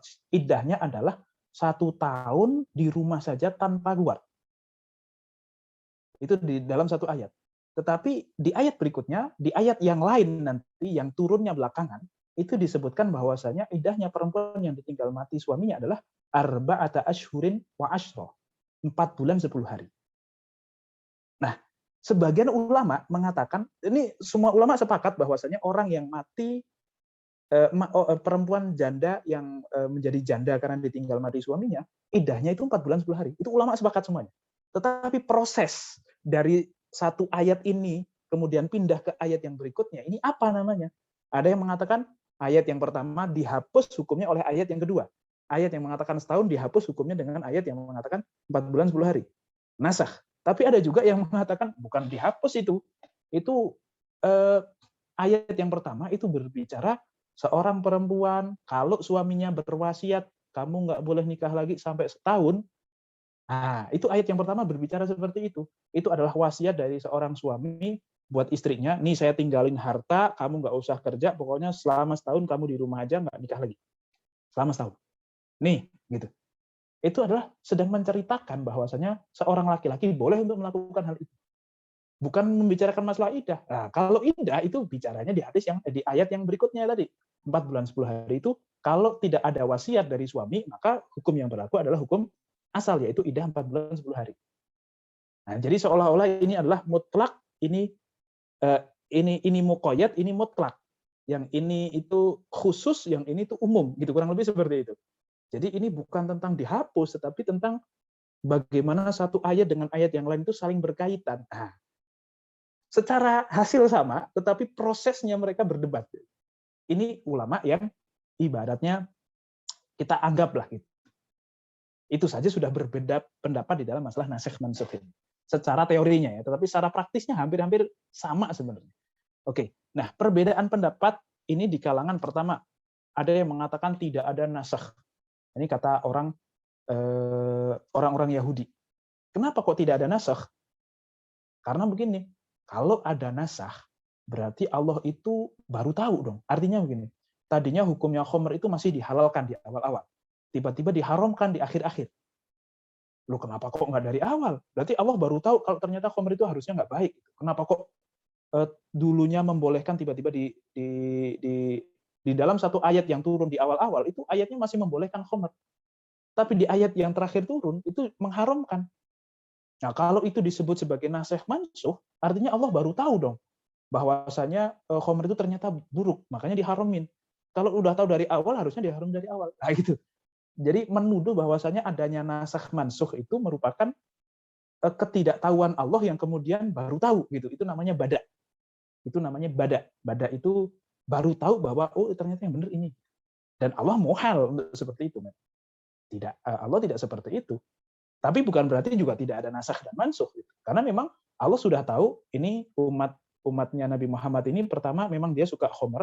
Khamr itu sudah kayak minuman sehari-hari buat mereka gitu ya. Jadi kalau ibaratnya ini Syauqi bilang ke Billy misalkan, Billy mampir yuk ke rumah. Ada apaan di rumah? Ada ciuk lah gitu. Ibaratnya itu sudah jadi hal yang biasa gitu. Ini ada ciuk dari Solo, ini ada ciuk dari ini. Itu sudah menjadi hal yang biasa sehingga kalau diharamkan Allah tahu ini berat buat mereka. Sehingga Allah cuma awal-awal nyindir doang. Khamr itu ya ada bagusnya tapi banyak dosanya. Kurang lebih seperti itu. Banyak nggak bagusnya gitu. Jadi awal-awal cuma nyindir supaya mereka siap-siap. Kayaknya khamr nggak bener nih gitu. Supaya mereka siap-siap. Baru kalau sudah siap Allah langsung haramkan. Nah, itu menurut atau jawaban dari pendapatnya orang Yahudi. Ada juga yang berlebihan di dalam mengatakan nasakh. Oh, di Quran itu banyak sekali nasakhnya. Bahkan Al-Quran yang sampai ke kita itu tidak sampai 50% daripada Al-Quran yang turun kepada Nabi Muhammad. Itu kata siapa? Itu kata orang Rafidhah. Jadi orang-orang Syiah itu mengatakan Quran kita itu banyak yang sudah dihilangkan gitu. Sudah dihilangkan dan banyak sekali yang dinasakh. Aslinya Quran itu lebih tebal, bahkan mungkin 3 kali lipat daripada mushaf yang kita punya ini. dan nanti mushaf yang komplit, Al-Quran yang komplit akan dibawa oleh Imam Mahdi. Itu kata Rafidhah Syiah itu. Akhirnya mereka mengatakan seperti itu. Sehingga tetapi jumhur ulama mengatakan nasakh itu memang ada, terjadi. Dengan dalil surah Al-Baqarah ayat 106. Saya katakan jumhur, padahal kalau Imam As-Suyuti itu mengatakan ijma. Ya. Semua ulama mengatakan ijma bahwasanya nasakh itu ada. Tapi ya saya tidak mengatakan ijma. Kenapa? Karena banyak juga ulama yang mengatakan itu bukan nasakh soalnya. Ya, tapi secara praktis sih yang disebut oleh sebagian ulama sebagai nasakh, mereka juga akui prosesnya memang seperti itu, tapi mereka tidak menganggap itu sebagai sebuah nasakh gitu. Paham nggak? Secara teori mereka tidak sepakat bahwa itu nasakh, tetapi secara praktis ya begitu prosesnya, bahwa dulu sempat nggak boleh, kemudian boleh, atau dulu sempat boleh, sekarang jadi nggak boleh. Itu mereka mengakui, sama-sama mengakui, cuman prosesnya ini bukan nasakh, tapi ini hanya syariat yang dibatasi waktu gitu. Kurang lebih seperti itu. Ada banyak teori. Nah, tapi jumhur ulama mengatakan ada nasakh, dan itu namanya nasakh itu karena surah Al-Baqarah ayat 106 Allah berfirman, "Ma nansakh min ayatin aw nunsiha na'ti bi khairin minha aw mithliha, alam ta'lam anna Allah 'ala kulli syai'in qadir." Ayat mana saja yang kami nasahkan, yang kami hapuskan, atau kami jadikan manusia itu lupa kepadanya, maka kami datangkan yang lebih baik daripadanya atau yang sebanding dengannya. Jadi ayat yang sudah kita hapus akan kita ganti dengan yang sama atau yang lebih baik. Tidakkah kamu mengetahui bahwa sesungguhnya Allah Maha Kuasa atas segala sesuatu? Ya ini kan terserah Allah gitu, kurang lebih seperti itu. Sehingga menurut jumhur ulama, nasakh itu memang ada dan terjadi, dalilnya adalah surah Al-Baqarah ayat 106. Baik. Kemudian, apa saja yang dinasakh? Di dalam kitab Mabahits fi Ulumil Quran karya Mana Al-Qattan, annan naskha la yakunu illa fil awamir wan nawahi. Bahwasanya sesuatu yang dihapus dari Al-Qur'an itu hanya ada dalam perintah ataupun larangan saja. Sawa'un kanat sharihatan fi talab aw kanat bi lafzil khabar alladhi bi ma'na al-amri aw an-nahi. Ya baik itu memang ada sebuah perintah secara langsung ataupun sighatnya khabar tetapi bermakna perintah ataupun larangan. Ala an yakuna dzalika ghairu muta'alliqan bil i'tiqad allati tarji'u ila dzatillahi ta'ala wa sifatihi wa kutubihi wa rusulihi wal yawmil akhir abil adab al khuluqiyah aw usul al ibadah wal muamalat li anna syara'i kullaha la takhlu an hadhihi al usul kama la yadkhulu naskha al khabaru as-sarih alladhi laysa bi ma'na talab kal wa'di wal wa'id. Nah, gampangnya begini. Yang dinasakh itu hanya hukum syariat saja. Artinya halal, haram, boleh, tidak boleh, diperintahkan atau dilarang dan seterusnya. Dulunya dilarang tapi sekarang sudah dibolehkan. Dulunya diperintahkan tapi sekarang sudah tidak diperintahkan lagi. Artinya tadinya wajib jadi hukumnya sunnah atau mubah dan seterusnya. Nasakh itu hanya masuk ke dalam ranah itu saja. Sedangkan nasakh itu tidak mungkin masuk ke dalam ranah akidah. Tidak mungkin di dalam nasakh itu dulu di ayat yang pertama dikatakan bahwasanya malaikat itu ada 5, terus sekarang jadi ada 10. Itu tidak mungkin, tidak mungkin. Nah, jadi tentang akidah, tentang keesaan Allah, tentang sifat Allah, tentang zat Allah, tentang malaikat, tentang rasul dan seterusnya itu tidak mungkin untuk dinasakh. Tentang kiamat, tentang hari akhir itu tidak mungkin dinasakh. Kalau dari awal sudah dikatakan seperti itu, ya pasti itu. Dan silahkan cari, tidak akan ditemukan ta'arud. Kontradiksi antar ayat yang membahas tentang akidah, nggak akan ada. Berbeda kalau yang membahas tentang syariat tadi, ada ayat kok katanya di ayat ini khamar masih boleh, kok di ayat ini haram. Nah itu ada proses yang namanya nasikh mansuh memang. Tapi kalau masalah akidah nggak mungkin ada. Ataupun akhlak, bahwasanya kalau sama orang tua itu harus begini. Itu pasti tidak ada nasakh. Atau mungkin dasar agama, bahwasanya kamu harus berbuat baik, kamu harus memperjuangkan agama, itu tidak ada nasakh mansuh. Ataupun kabar dan kisah Nabi Musa, nggak mungkin katanya di ayat yang ini Musa begini, kok di ayat yang ini Musa begitu, nah, itu nggak mungkin ada kontradiksi. Nah, atau mungkin masalah neraka dan surga dan seterusnya, itu tidak mungkin ada nasakh. Jadi objek daripada nasakh mansuh ini hanya hukum syariat saja, yang berkaitan dengan hukum saja. Yang berkaitan dengan boleh tidak boleh, diperintahkan atau tidak, wajib atau tidak, dan seterusnya. Oke, kemudian yang berikutnya, cara mengetahui nasakh mansuh disebutkan di sini bahwasanya ruwiya anna Aliyan radhiyallahu ta'ala anhu mara'an qadin faqala lahu ata'rifu an-naskha minal mansukh qala la qala halakta wa ahlakta. Jadi sangat penting bagi seorang ulama itu mengetahui mana nasikh, mana mansukh. Karena kadang ayatnya sama-sama ada di dalam Al-Quran, tetapi yang satu masih dipakai, yang satu masih sudah tidak dipakai. Jadi ada beberapa, ini pentingnya tadi ya, kalau tadi kita mempelajari masalah qiraah tadi, supaya apa? Supaya kalau kita menemukan perbedaan cara baca di antara para ulama, itu tidak kemudian kita menjudge, oh ini kok Quran beda-beda. Tidak menjudge seperti itu. Supaya kita tahu bahwa, oh memang itu terjadi.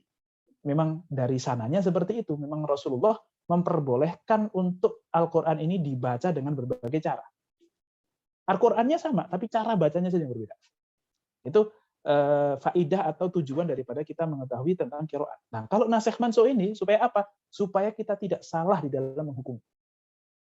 Masalah riba misalnya, Ustaz, di dalam Al-Quran boleh kok makan riba asalkan ya ayyuhalladzina amanu la ta'kulu riba adhafan mudha'afan, asalkan jangan berlipat ganda. Berarti kan kalau yang tipis-tipis masih boleh lah. Kalau ribanya kok rasional, ya nggak berlipat ganda, masih dikit, masih sesuai dengan inflasi dan seterusnya, ya masih aman lah. Nah ini, ayat itu masih ada di dalam Al-Quran. Tetapi apakah hukumnya masih berlaku atau tidak? Nah, ini jangan sampai kita tidak mengetahui. Oke, nah Ali radhiyallahu taala anhu itu pernah bertemu dengan seorang qadhi. Seorang qadhi itu seorang hakim. Terus ditanya, kamu tahu mana yang nasikh, mana yang mansukh nggak? Wah, nggak tahu wahai Imam Ali atau wahai Ali gitu ya, wahai Khalifah Ali. Imam Ali kemudian mengatakan, halak tahu ahlak tahu. Wah, kamu akan binasa dan kamu membinasakan. Kamu sesat dan kamu akan menyesatkan. Kalau nggak tahu nasikh mansukh itu akan sesat dan menyesatkan.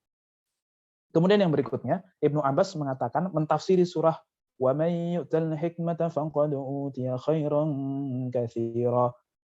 Dan barang siapa yang diberikan hikmah, maka sesungguhnya dia telah mendapatkan sesuatu kebaikan yang sangat banyak. Itu artinya itu. Apa yang disebut hikmah? Kata Ibnu Abbas, orang yang dikasih tahu hikmah ya atau yang dikasih hikmah oleh Allah adalah orang yang tahu nasikh dan mansukhnya, mana yang muhkam, mana yang mutasyabih, mana yang mutaqaddim, mana yang muakhir, mana yang haram, mana yang halal. Itu orang yang dikasih hikmah. Jadi orang-orang kok tahu mana halal haram, mana nasikh, mana mansukh, mana muhkam, mana mutasyabih, artinya orang itu sudah diberikan hikmah oleh Allah dan dia sudah mendapatkan kebaikan yang sangat banyak. Sebagaimana Rasulullah bersabda, man yuridillahu bihi khairan yufaqihu fiddin. Barang siapa yang Allah kehendaki baik orang itu, Allah pasti akan pahamkan dia dalam agama.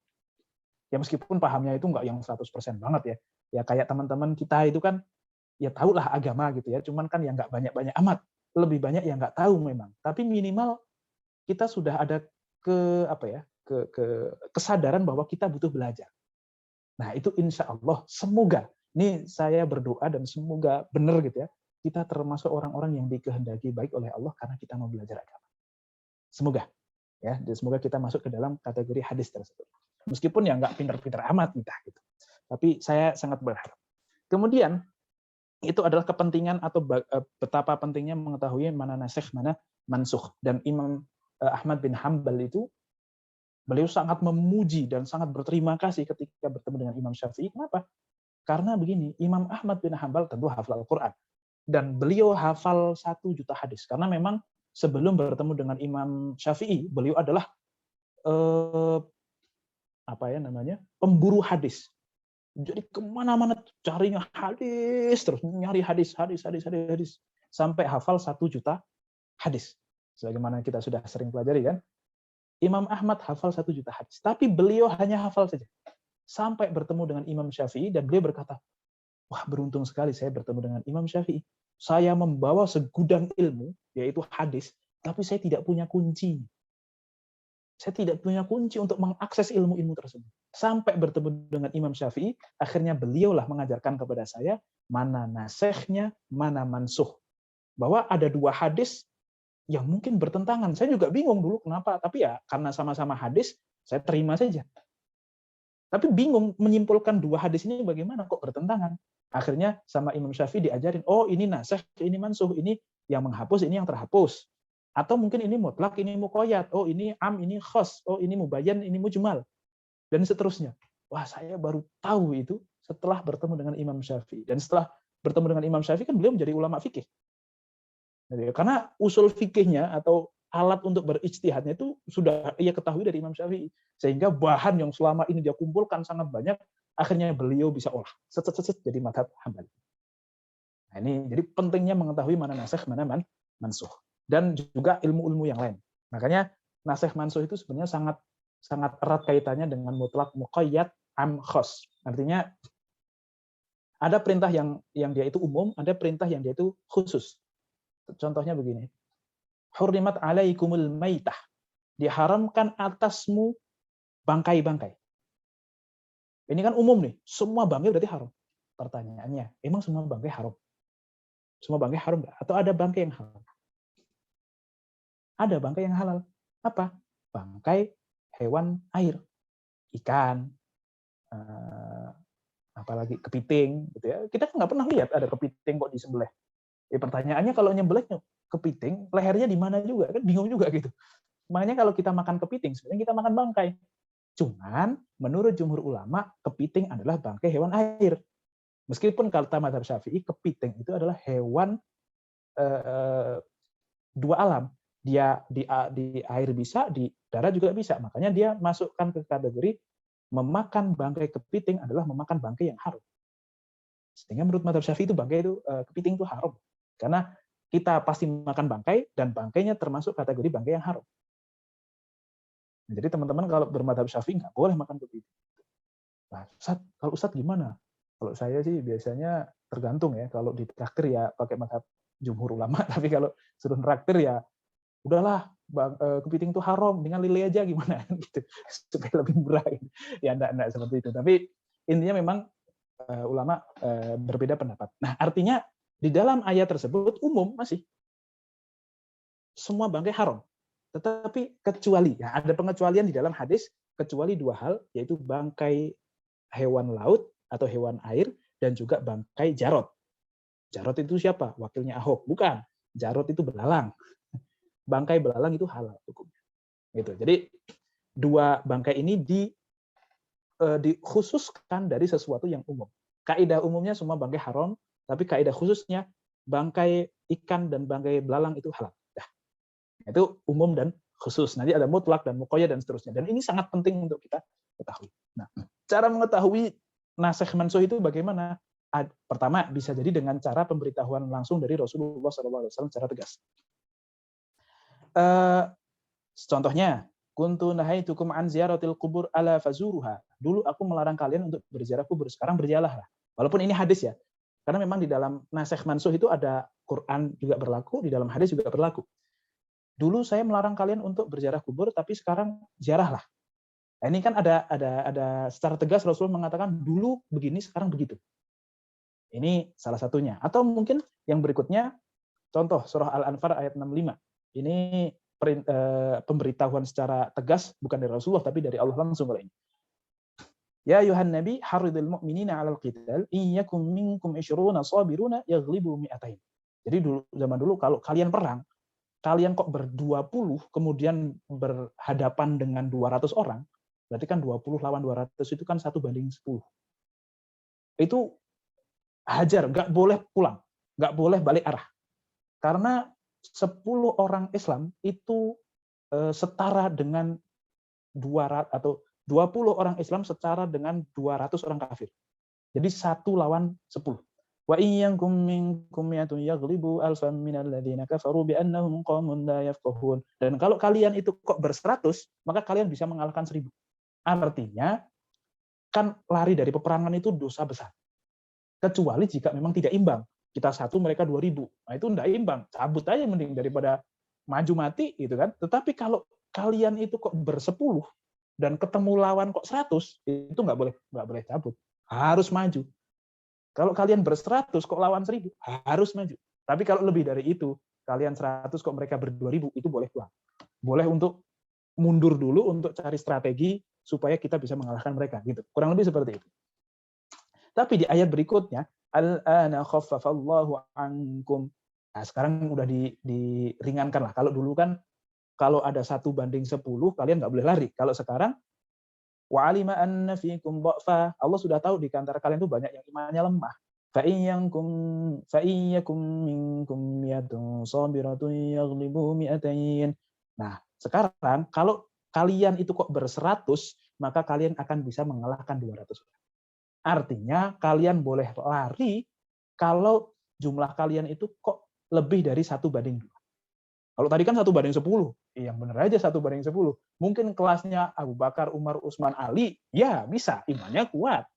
Kalau imannya kuat, insya Allah fisiknya juga kuat. Cuman kalau kelas-kelas kita 1:10, 1:3 aja gemeter kan kita gitu.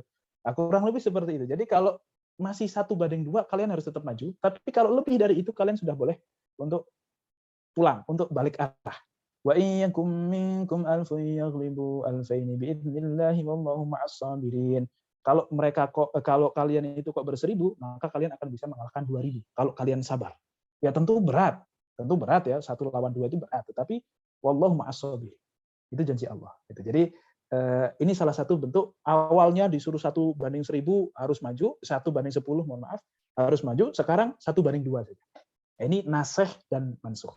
Yang awal itu dimansukh atau menjadi mansukh, dan yang kedua ini menjadi nasikh, menjadi penghapus. Yang awal dihapus, yang kedua menghapus.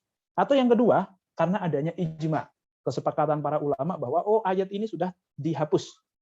Nah, itu juga bisa menjadi landasan. Kemudian yang ketiga, mengetahui mana yang lebih awal dan mana yang lebih akhir. Kita tahu, ayat ini datangnya awal-awal nih, turunnya masih Rasulullah di Mekah. Untuk ayat yang ini Rasulullah sudah di Madinah. Dan ternyata kontradiksi. Dan membicarakan tentang hukum. Ya pasti yang kontradiksi hanya ada di dalam hukum. Maka kesimpulannya, kalau tidak bisa ditarjih, tidak bisa dijamak, wa taufik, maka ya nasikh mansukh berarti. Gitu. Jamak wa taufik itu artinya gini. Kalau ada 2 ayat kok kurang lebih agak-agak kontradiksi, kalau bisa dijamak maka dijamak. Artinya kalau bisa 2 ayat ini sebenarnya tidak bertentangan, hanya saja ayat A membicarakan dalam konteks ini, dalam kondisi seperti ini, ayat B dalam kondisi seperti ini. Sehingga ini tidak bertentangan, hanya saja mereka membicarakan 2 objek yang berbeda. Meskipun secara zahir terlihat sama. Karena objek A itu adalah dalam kondisi A, kalau objek B, ayat B itu dalam kondisi seperti ini. 2 kondisi yang berbeda, maka ayatnya pun berbeda, hukumnya berbeda. Itu namanya jamak wa taufik. Tapi kalau tidak dimungkinkan seperti itu, maka dan kita tahu mana yang turun awal, mana yang turun belakangan, artinya yang belakangan itu menjadi penghapus atau menjadi amandemen daripada hukum yang pertama. Oke. Pembagian nasikh dan hukumnya. Nah, ini ada beberapa. Pertama, Quran dengan Quran, maka hukumnya diperbolehkan. Ada ayat Al-Quran dihapus dengan Al-Quran. Itu boleh. Yang kedua, Quran dihapus dengan hadis ahad. Maka ini jumhur ulama mengatakan tidak boleh. Hadis ahad itu apa? Hadis yang tadi, yang diriwayatkan oleh 1 orang, 2 orang, 3 orang, yang mana untuk mengetahui hadis itu sahih atau tidak, kita harus cari tahu orangnya. Ini orangnya benar apa enggak nih? Gitu, harus menselidiki orangnya. Tapi kalau sudah mutawatir, nah yang ketiga, Quran dihapus dengan hadis mutawatir. Jadi ayat Al-Quran dihapus oleh ayat yang bukan ayat tapi hadis yang mutawatir. Menurut jumhur ulama boleh. Kenapa? Karena Al-Quran itu mutawatir, hadis juga mutawatir, seimbang, setara. Berarti sama-sama boleh untuk menghapus. Hadis mutawatir itu apa maksudnya? Hadis yang diriwayatkan oleh banyak orang sehingga kita nggak peduli lagi siapa yang ngomong ke kita. Karena banyak banget, nggak cuman katakanlah ada 1 orang yang agak-agak sholat juga kadang ditinggal dan seterusnya. Pokoknya kalau meriwayatkan hadis harusnya nggak diterima dia. Cuman dia meriwayatkan bahwasanya barang siapa yang berbohong atas nama Nabi, maka dia masuk atau dia telah mempersiapkan tempatnya di neraka. Ini hadis mutawatir. Nah, meskipun yang ngomong adalah orang yang seperti itu, tapi tetap kita terima. Kenapa? Karena saya tidak cuma mendengar dari dia. Banyak sekali yang udah bilang begitu. Sehingga udah nggak peduli lagi personal masing-masing. Ini orangnya gimana, udah nggak peduli. Kenapa? Karena sudah terlalu banyak orangnya dan nggak mungkin mereka itu kok sepakat untuk bohong itu. Itu namanya hadis mutawatir. Itu boleh. Jadi ada Al-Quran mendatangkan suatu hukum, kemudian dihapus hukumnya oleh hadis yang mutawatir. Oke. Kenapa? Karena hadis itu kan perkataan Rasulullah. Dan perkataan Rasulullah itu, وَمَا يَنْطِقُ عَنِ الْهَوَىٰ إِنْ هُوَ إِلَّا وَحْيٌ يُوحَىٰ. Rasulullah tidak berkata dengan hawa nafsu, tetapi pasti yang dikatakan oleh Rasulullah juga adalah sebuah wahyu. Wa anzalna ilaika dzikra litubayyana lin-nasi ma nuzzila ilaihim. Dan kami turunkan kepadamu wahai Muhammad adzikra atau Al-Qur'an supaya kamu menjelaskan apa yang diturunkan kepada mereka itu. Jadi artinya Rasulullah ketika menjelaskan tentang Al-Qur'an, ketika berbicara, bersabda, itu artinya Rasulullah atas bimbingan wahyu dari Allah Subhanahu wa taala. Maka meskipun hadis, ya dia wahyu-wahyu juga. Hanya bentuknya dia bukan Al-Quran. Tidak melalui Jibril, tidak boleh kita baca di dalam sholat, dan seterusnya. Tapi hadis-hadis juga. Atau wahyu-wahyu juga sebenarnya. Sehingga boleh ada Al-Quran kok dihapus dengan hadis mutawatir. Tapi menurut mazhab Syafi'i, nggak boleh yang seperti itu. Kenapa? Ya bagaimanapun namanya hadis, derajatnya di bawah Al-Quran. Nggak boleh. Tapi secara praktek nanti akan kurang lebih sama. Yang keempat, hadis dihapus dengan Al-Quran. Ini jumhur ulama juga mengatakan boleh. Contohnya apa? Ini yang tadi nggak saya kasih contoh karena memang agak susah nyarinya. Kalau yang keempat ini banyak gitu ya. Salah satunya, Rasulullah dulu ketika sholat itu menghadap Baitul Maqdis.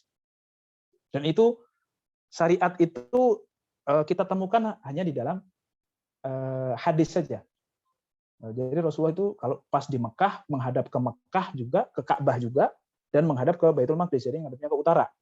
Di selatan Ka'bah, menghadap ke Ka'bah, dan menghadap Baitul Maqdis. Tapi kalau di Madinah, karena Madinah itu kan sebelah utaranya Mekah, itu kan bingung nih. Ibaratnya dia di tengah-tengah antara Mekah dan Palestina. Sehingga kalau menghadap ke utara, berarti Rasulullah membelakangi Ka'bah. Tapi kalau menghadap ke Ka'bah, berarti membelakangi Baitul Maqdis. Membelakangi Palestina. Akhirnya, ya karena memang kiblatnya itu Baitul Maqdis, Rasulullah ya udah gitu. Cuman terlihat Rasulullah tuh kayak sebenarnya pengennya ke Mekah aja gitu. Karena memang ya mungkin tanah kelahiran dan seterusnya gitu ya. Pengennya ke Mekah aja.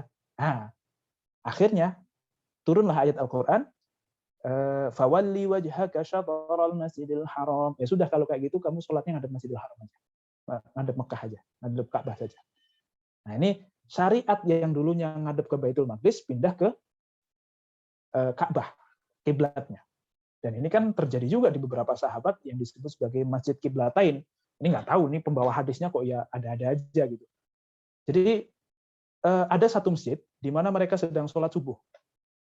Datang seseorang, dia mengabarkan dari Nabi Muhammad bahwa sekarang kiblat sudah dipindah, yang tadinya ke Baitul Maqdis ke utara, sekarang ke selatan. Kalau di Madinah kan gitu, antara selatan atau utara. Nah ini pembawa hadisnya itu menyampaikan ketika mereka lagi sholat. Di tengah-tengah sholat, rakaat pertama ngadep ke utara, terus bilang, sekarang kiblatnya pindah ke selatan, ke Ka'bah gitu. Pas sholat mereka muter semuanya gitu. Maka ada yang disebut sebagai Masjid Kiblatain, masjid di mana di tempat tersebut pernah terjadi orang sholat dengan satu sholat tetapi menghadap kedua kiblat yang berbeda. Nah, itu Masjid Kiblatain di Madinah. Silahkan cari saja. Ya semoga kita semuanya bisa ziarah ke makam Nabi dan ke Baitullah ya, biar bisa umroh ataupun haji nanti dan bisa ke tempat-tempat bersejarah itu. Oke. Atau yang berikutnya, dulu puasa Asyura itu hukumnya wajib. Tetapi kemudian dihapus oleh ayat Al-Qur'an, dan puasa Asyura ini wajib dengan hadis ya, dalilnya hadis, dihapus dengan ayat Al-Qur'an, "Faman syahida minkum asy-syahra falyasum." Barang siapa yang mendapati bulan Ramadan maka puasalah. Jadi yang wajib bukan bulan Asyura, tetapi yang wajib adalah bulan Ramadan saja. Nah, ini dihapus tadinya. Yang tadinya ketentuan yang ditetapkan oleh hadis dihapus oleh ketentuan yang ditetapkan oleh Al-Qur'an. Jadi hadis dihapus oleh Al-Qur'an itu boleh. Yang terakhir adalah hadis dihapus dengan hadis. Kalau mutawatir dihapus oleh mutawatir boleh. Kalau hadis ahad dihapus oleh hadis ahad boleh. Kalau hadis ahad dihapus oleh mutawatir boleh. Tapi yang terakhir kalau mutawatir dengan ahad maka tidak boleh menurut jumhur ulama. Baik, itu pembagian nasakh dan hukumnya. Kemudian yang berikutnya, macam-macam nasakh. Yang pertama, di dalam ini macam-macam nasakh dalam Al-Qur'an ya. Ada satu tipe nasakh di mana lafadznya tetap tapi hukumnya udah dihapus. Lafalnya masih bisa kita baca dalam Al-Qur'an, tapi hukumnya udah nggak ada. Contohnya, yang pertama kewajiban sholat malam. Ya ayyuhal muzammil qumil laila illa qalila nisfahu aw inqus minhu qalila. Wahai orang yang berselimut, bangunlah malam hari kecuali sedikit, yaitu setengahnya atau kurang dari itu, sedikit ya. Qumil laila illa qalila. Jadi disuruh sepanjang malam itu kita qiyamul lail, kecuali hanya tidurnya sebentar aja. Nisfahu aw inqus minhu qalila. Ya maksimal setengah lah atau kurang dari setengah lah. Yang kita boleh tidur itu kurang dari setengah. Bayangin kalau itu masih wajib sampai sekarang. Gimana mau nonton Liga Champion coba kayak gitu kan. Kalau kita kan ya alhamdulillah masih bisa qiyamul lail meskipun bangunnya bukan karena qiyamul lail, bangun karena pengen nonton champion gitu. Tapi masih qiyamul lail dulu, itu udah bagus banget sih. Nah, itu. Dulunya wajib, kemudian dihapus oleh ayat Al-Qur'an. Ya ayyuhal muzammil ini masih kita baca dalam Al-Qur'an, ayatnya masih ada. Tetapi secara hukum sudah tidak berlaku karena terhapus oleh ayat yang berikutnya. Inna rabbaka ya'lamu annaka taqumu adna min thulutsayil laili wa nisfahu wa thulutsahu wa ta'ifatun minal ladzina ma'ak. Wallahu yuqaddirul laila wan nahar. Alima an lan tuhsuhu fataba 'alaikum faqra'u ma tayassara minal Qur'an. Maka bacalah apa yang mudah dari Al-Qur'an. Nah, ini menunjukkan bahwa kewajiban yang itu sudah tidak ada, sudah dihapus oleh kewajiban yang berikutnya ini. Walaupun ini juga kewajiban ini sudah nanti dihapus lagi oleh kewajiban sholat 5 waktu. Jadi proses penghapusan itu kadang juga tidak cuma sekali. Oke, kemudian yang berikutnya masa iddah cerai mati, ini yang sudah saya tadi sebutkan. Walladzina yutawaffawna minkum yadharuna azwajan wasiyatan li azwajihim mata'an ilal hauli ghaira ikhraj. Orang yang ditinggal mati oleh suaminya, maka istri itu hendaklah berwasiat untuk istri-istrinya, yaitu diberi nafkah hingga setahun lamanya dan tidak disuruh pindah. Jadi kalau suaminya mati, selama 1 tahun dia harus dirumahkan di rumahnya suami dan harus dinafkahi dari hartanya suami selama setahun. Artinya masa iddahnya segitu. Dan ayat ini masih ada di dalam surah Al-Baqarah ayat 240. Tapi kemudian dihapus oleh surat ayat yang lain, Al-Baqarah juga 234, ini juz 2 yang termasuk ayat yang susah diapalin ini. Juz 2 bagian akhir itu termasuk ayat yang susah diapalin. Walladzina yutawaffawna minkum wa yadharuna azwajan yatarabbasna bi anfusihinna arba'ata ashhur wa 'ashra. Ini ayatnya kepotong. Orang-orang yang meninggal dunia di antaramu dengan meninggalkan istri-istri, hendaklah para istri itu menangguhkan dirinya atau beriddah selama 4 bulan 10 hari. Jadi ayat yang pertama tadi masih ada, tetapi hukumnya sudah nggak ada, dihapus oleh ayat yang berikutnya nanti. Nah, ini sama-sama masih ada nih. Jadi lafadznya tetap ada, tapi hukumnya udah nggak ada. Yang kedua, lafadznya dihapus, tapi hukumnya tetap. Lafadznya udah nggak ada di dalam Al-Quran, tetapi hukumnya masih ada. Contohnya apa? Rajam. Nah, jadi Umar bin Khattab pernah berkata begini, asy-syaikhu wasy-syaikhatu idza zanaya farjumuhumal battah nakalam minallahi wallahu azizun hakim. Ini dulu di dalam ayat Al-Qur'an. Ini dulu ayat Al-Qur'an. Tapi sudah dihapus sekarang. Ayatnya sudah tidak ada, tetapi hukumnya hukum rojam bagi mereka yang berzina muhson, berzina orang yang berzina itu kan ada 2, yang muhson sama ghairu muhson. Ghairu muhson artinya yang belum pernah menikah atau yang bukan, ya intinya belum pernah menikah lah. Kalau muhson artinya mereka sudah pernah menikah atau masih dalam status pernikahan. Maka kalau yang ghairu muhson, yang belum pernah menikah kok berzina, cukup dijilid, dicambuk 100 kali dan diasingkan. Tapi kalau orang yang pernah menikah kok berzina, maka dirojam itu lemparin batu sampai mati. Nah, itu dulu ada ayatnya di dalam Al-Qur'an, tapi sekarang udah nggak ada ayatnya. Lafalnya sudah nggak ada, tapi hukumnya masih ada. Nah, ini hadis riwayat Bukhari Muslim. Nah, keterangan itu bisa kita temukan di hadis riwayat Bukhari Muslim. Kemudian yang berikutnya, yang ketiga, lafalnya dihapus dan hukumnya juga udah dihapus. Lafalnya udah nggak ada, hukumnya juga sudah nggak ada. Contohnya apa? Contohnya adalah persusuan. Jadi zaman dulu persusuan itu seseorang yang nyusu akan menjadi mahram, kan? Kita tahu ya, kita sudah belajar di fikih ya, bahwa orang yang nyusu akan menjadi mahram. Tapi syaratnya berapa kali nyusunya?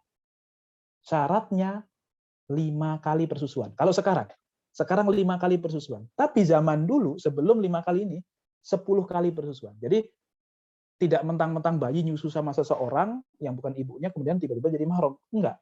Kalau cuma sekali belum, tapi kalau sudah 5 kali maka jadi mahram. Itu sekarang, aturan sekarang. Tapi aturan sebelumnya kalau cuma 5 kali belum, harus sampai 10 kali. Dan itu dulu ada di dalam Al-Qur'an tentang bahwasanya seseorang akan menjadi mahram kalau sudah nyusu 10 kali. 10 kali. Nah, tapi sekarang ayat yang mengatakan 10 kali persusuan itu sudah dihapus dan juga hukum 10 kalinya juga sudah tidak ada. Yang ada hanya 5 kali persusuan. Oke, itu jenis yang ketiga. Oke, itu macam-macam nasakh di dalam Al-Qur'an. Kemudian yang berikutnya hikmah daripada nasakh ada beberapa. Pertama ya karena kepentingan manusia ya. Sesuatu yang susah biasanya dinasakh menjadi sesuatu yang lebih mudah, biasanya begitu. Yang kedua karena itu adalah tahapan di dalam pensyariatan ya, yang tadinya suka minum khamar susah untuk meninggalkan, akhirnya ya dikasih beberapa tahapan supaya tidak terlalu berat. Kalau langsung diharumin kasihan, gitu kan. Kemudian itu juga sebuah ujian dari keimanan kita, apakah mau kok berubah-berubah sih, ya kira-kira protes apa enggak nih. Nah, itu kan kalau namanya wahyu kan terserah Allah mau bikin aturan, kan gitu. Kemudian yang berikutnya adalah memudahkan bagi hambanya. Biasanya memang amandemen dari sebuah hukum di dalam Al-Quran itu atau di dalam syariat Islam itu biasanya untuk yang lebih mudah, kepada yang lebih mudah. Kalaupun kepada yang lebih berat, maka insya Allah pahalanya akan bertambah. Jadi tentu itu untuk kepentingan manusia semuanya. Nah, kemudian contohnya, beberapa contoh daripada nasakh.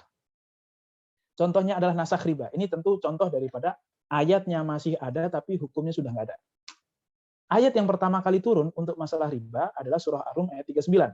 Di situ Allah cuma menyindir. Belum mengatakan haram tapi cuma nyindir. Ya, wa ma ataitum mir ribal yarbu fi amwalin nasi fala yarbu indallah wa ma ataitum min zakatin turiduna wajhallahi faulaika humul mudhifun. Dan apa yang kalian berikan dari harta kalian kepada orang lain supaya harta itu riba, supaya harta itu bertambah di hadapan orang lain. Jadi kita ngutangin orang supaya dia balikin lebih, maka sesungguhnya itu tidak akan bertambah di sisi Allah. Allah nggak suka yang begitu.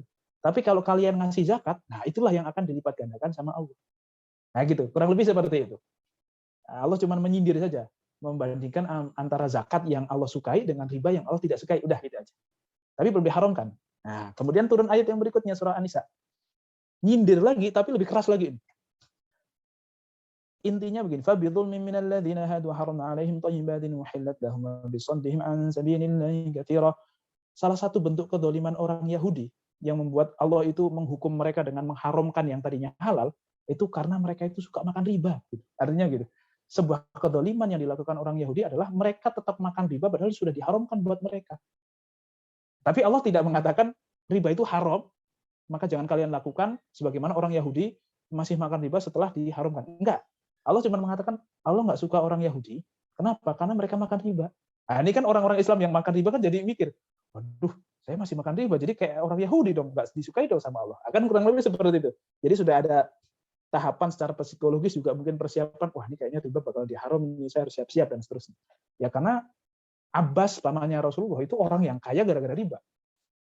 Memang dulu pelaku riba. Orang Mekah itu kan rata-rata pedagang. Nah, pedagang itu ya dengan cara riba. Oke, turunlah ayat yang berikutnya lagi. Surah Ali Imran ayat 130. Ya ayyuhalladzina amanu la ta'kulur riba adha'afan mudha'afah. Wattaqullaha la'allakum tuflihun. Wahai orang-orang yang beriman, janganlah kalian memakan riba secara berlipat ganda. Oke, riba haram atau belum nih? Riba mulai haram semenjak turunnya surah Ali Imran ayat 130. Tapi tidak semua riba, cuman riba yang berlipat ganda. Kalau riba yang tipis-tipis, yang bunganya rasional, yang ini mah wajar kan dia sudah bantu saya ya, saya ngasih lah gitu. Ibaratnya seperti itu. Bunganya nggak banyak gitu, maka masih halal. Nah, itu ayat yang ke-130. Jadi Allah sudah mulai mengharamkan riba, tapi tidak semua riba. Yang mencekik saja. Tapi kalau yang tipis-tipis nggak apa-apa. Ini 130 Ali Imran. Tapi ayat ini memang masih ada di dalam Al-Quran, akan tetapi secara hukumnya sudah tidak berlaku lagi. Bahwa riba yang haram adalah yang berlipat ganda saja, itu sudah tidak berlaku, dihapus oleh ayat surah Al-Baqarah ayat 275 sampai 279. Atau ya puncaknya ini, ya ayyuhalladzina amanu taqullaha wa dharu ma baqiya minar riba in kuntum mu'minin. Wahai orang-orang yang beriman, bertakwalah kepada Allah dan tinggalkanlah apa yang tersisa dari riba. Jadi seluruh riba, mau dikit, mau banyak, mau nasiah, mau riba yat, mau riba baik, mau riba qarat, semuanya haram. Fa in lam taf'alu fa'dhanu biharbin minallahi wa rasulih. Kalau kamu nggak mau, maka kumandangkan perang dari Allah dan Rasulnya. Wah, ini keras ini. Ini riba haram, semua bentuk riba. Ini ayat yang terakhir turun dalam masalah riba. Jadi ada 4 proses penghapusan hukum. Awalnya masih agak boleh, masih cuman disindir, kemudian dikasih sindiran lebih keras, habis itu diharamkan tapi tidak semuanya. Terakhir diharamkan semuanya. Nah, ini ayatnya masih kita baca semuanya nih, yang nomor 1, nomor 2, nomor 3, tapi secara hukum yang berlaku adalah surat yang keempat saja. Karena itulah yang terakhir kali itu. Oke, kemudian contoh yang berikutnya, nasakh khamr. Tahapan pertama, khamr masih tidak haram. Allah menyebutkan wa min thamaratin nakhili wal a'nabi tattakhiduna minhu sakaran wa rizqan hasana. Nah, Dan dari buah kurma dan anggur itu kamu bisa membuat minuman yang memabukkan dan juga kalian bisa menjualnya. Jadi memang malah ngasih petunjuk. Jadi kan kalian itu kalau punya anggur sama kurma kan biasanya diambil buat minuman keras, buat mabok-mabokan dan juga dijual belikan gitu. Inna fi dzalika laayatan liqaumin yaqilun. Dan sesungguhnya di dalam kejadian itu, fenomena kamu bisa memanfaatkan itu semuanya, itu ada tanda-tanda bagi orang yang berpikir. Artinya khamr masih tidak haram. Kemudian turun ayat yang berikutnya yang menyebutkan bahwasanya khamr itu ada dosanya tapi juga ada manfaatnya. Yas'alunaka 'anil khamri wal maisir qul fihima itsmun kabirun wa manafi'u lin-nas wa itsmuhuma akbaru min naf'ihima. Mereka bertanya tentang khamr dan maisir, katakanlah bahwasanya ya di dalam khamr dan judi itu ada manfaatnya dan ada dosanya. Ya, fihima itsmun kabirun wa manafi'un nas. Ada dosa yang besar dan ada manfaat juga bagi manusia. Tapi dosanya lebih besar daripada manfaatnya.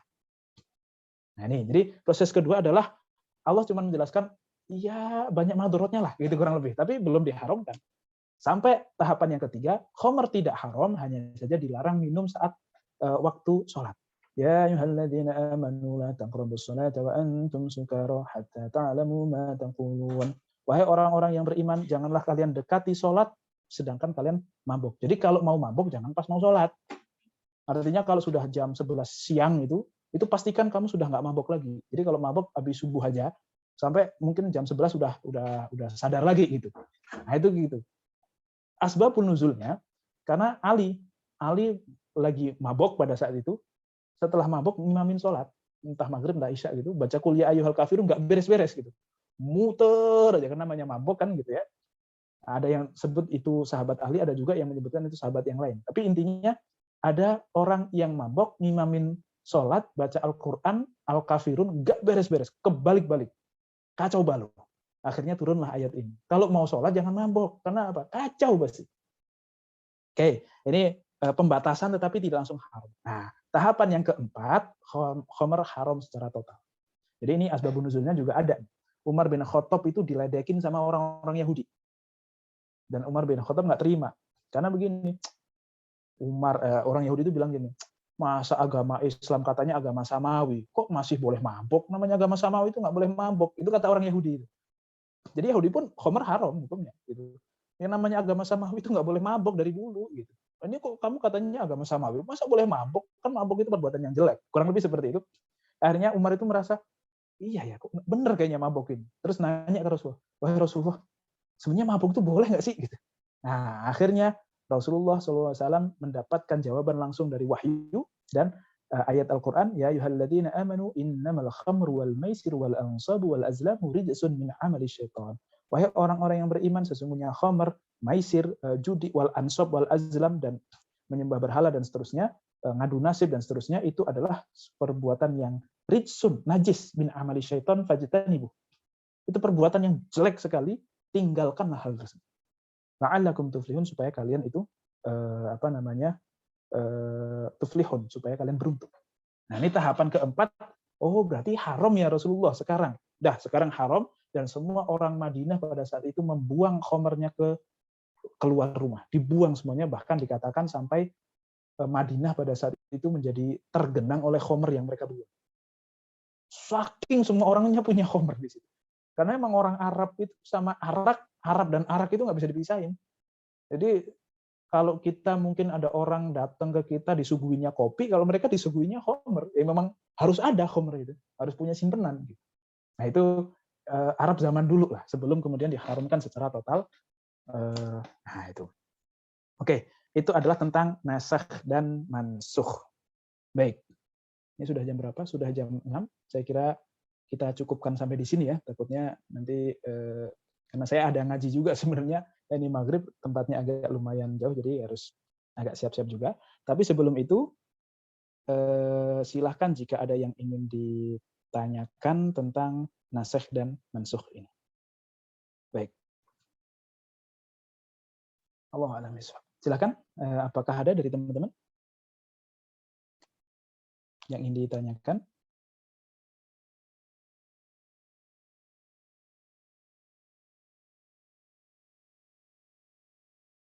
Oke, ini Sambil saya agak ngabsen ya.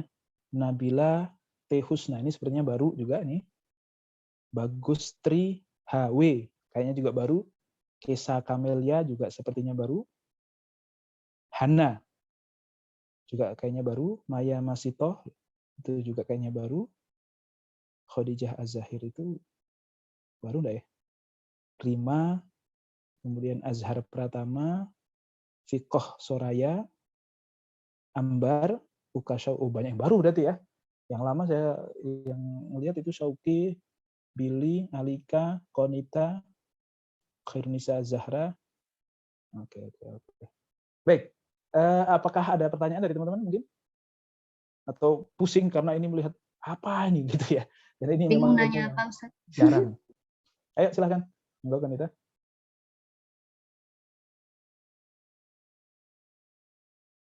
Ada yang ingin ditanyakan?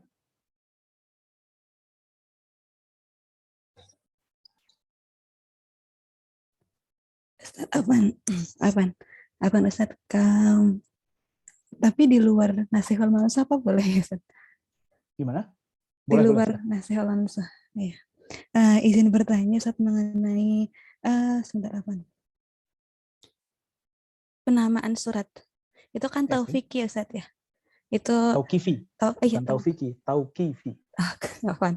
Tauqifi. Lalu beberapa surah misalkan Al-Baqarah itu kan artinya sapi betina gitu. Nah, terus surat-surat lain juga. Nah, tapi bahasan tentang sapi itu sedikit gitu, Ustaz. Tapi yang kebanyakan bahasan tentang lain. Nah, itu mengapa ya, Ustaz ya? Oke.